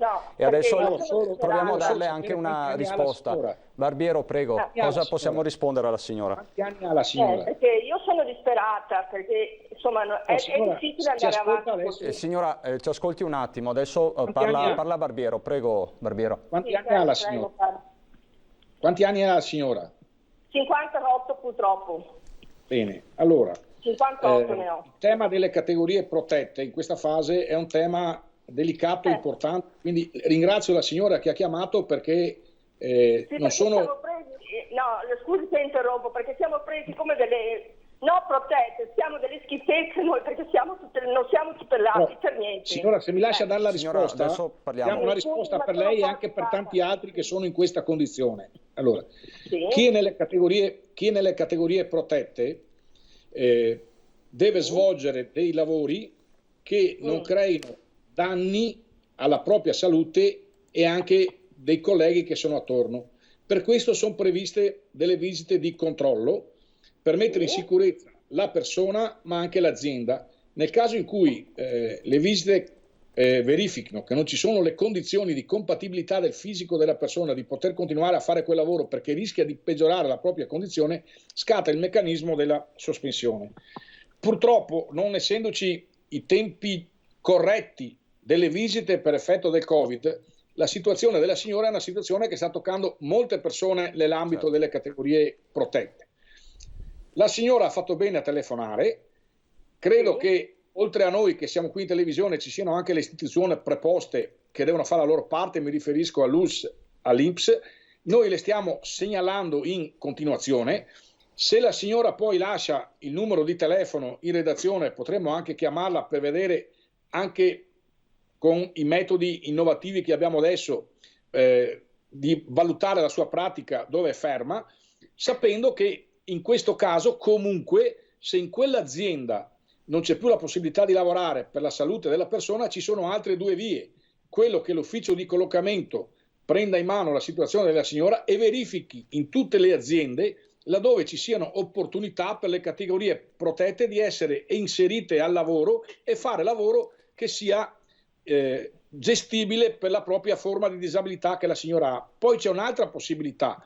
In base ai contributi che la persona ha versato negli anni e in base all'età, e l'età della persona è di 57 anni se non ho capito male, c'è la possibilità di chiedere la pensione per inabilità. A questo punto io non so la signora dove ha fatto le pratiche fino adesso, però se ci lascia il numero di telefono la contatteremo e vedremo di dare una risposta a 360 gradi. Allora facciamo così, signora Marilena, lei resti in linea che prendiamo nota del suo numero di telefono, poi la mettiamo in contatto con Barbiero, con la CGIL, noi intanto andiamo in pubblicità, ci vediamo dopo. Va bene, la ringrazio, buongiorno, grazie.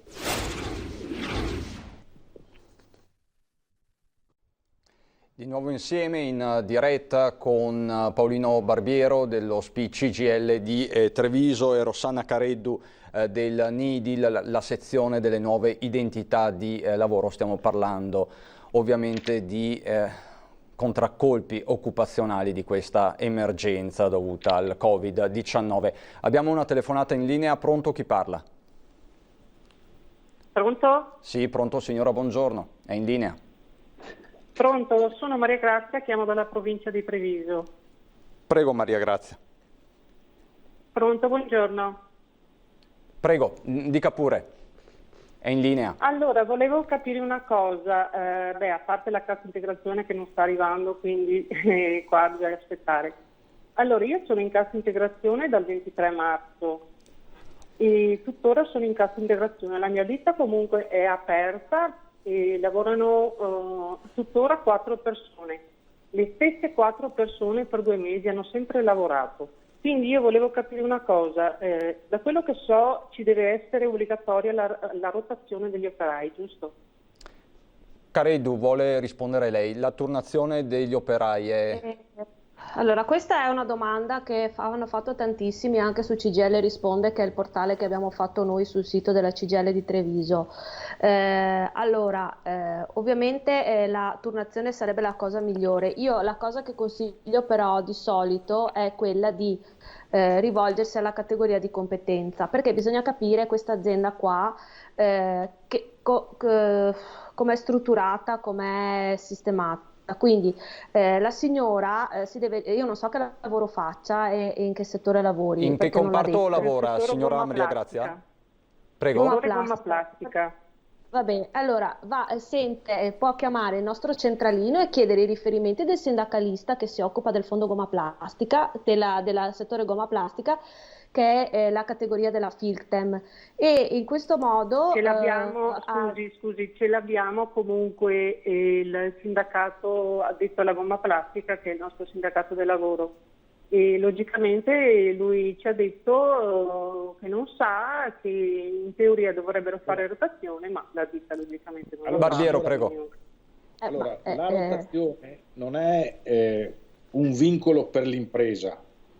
La rotazione è una richiesta che noi come sindacato facciamo sempre alle imprese, chiaramente fatto salvo esigenze tecnico-produttive. Per esempio, la faccio banale, un amministrativo è difficile che faccia la rotazione con uno che lavora nella linea di montaggio. Se la sua figura professionale è equivalente ad altre, come si dice, persone che sono al lavoro e quello che fanno loro fa anche lei, solo che hanno meno produzione e lasciano a casa sempre lei, non va bene, là si può fare la rotazione. È chiaro che in questo caso però ci sono delle prese di posizioni delle imprese che magari preferiscono uno all'altro, sono situazioni dove alla fine anche chi è dentro che lavora dovrebbe farsi carico di dire: ma perché devo lavorare sempre io e prendere il 100% e la mia collega che magari ha la famiglia come me non può venire anche lei una settimana? Distribuire il sacrificio. Però se il datore di lavoro non si comporta bene e anche tra colleghi magari ognuno pensa a salvarsi se stesso, lei capisce che poi la rotazione può essere anche bravo sindacalista, ma diventa complicato a farla. Ci vuole un po' di buon senso. E solidarietà fra colleghi, questo sostanzialmente. Sì, no, ma la mia domanda comunque comprendeva, volevo chiederle, su questi quattro personaggi che lavorano lì dentro, comunque c'è una dipendente a tempo determinato. Vabbè, ma anche le persone a tempo determinato possono fare cassa integrazione durante il periodo. Le ripeto, signora, l'azienda non ha l'obbligo di fare la rotazione.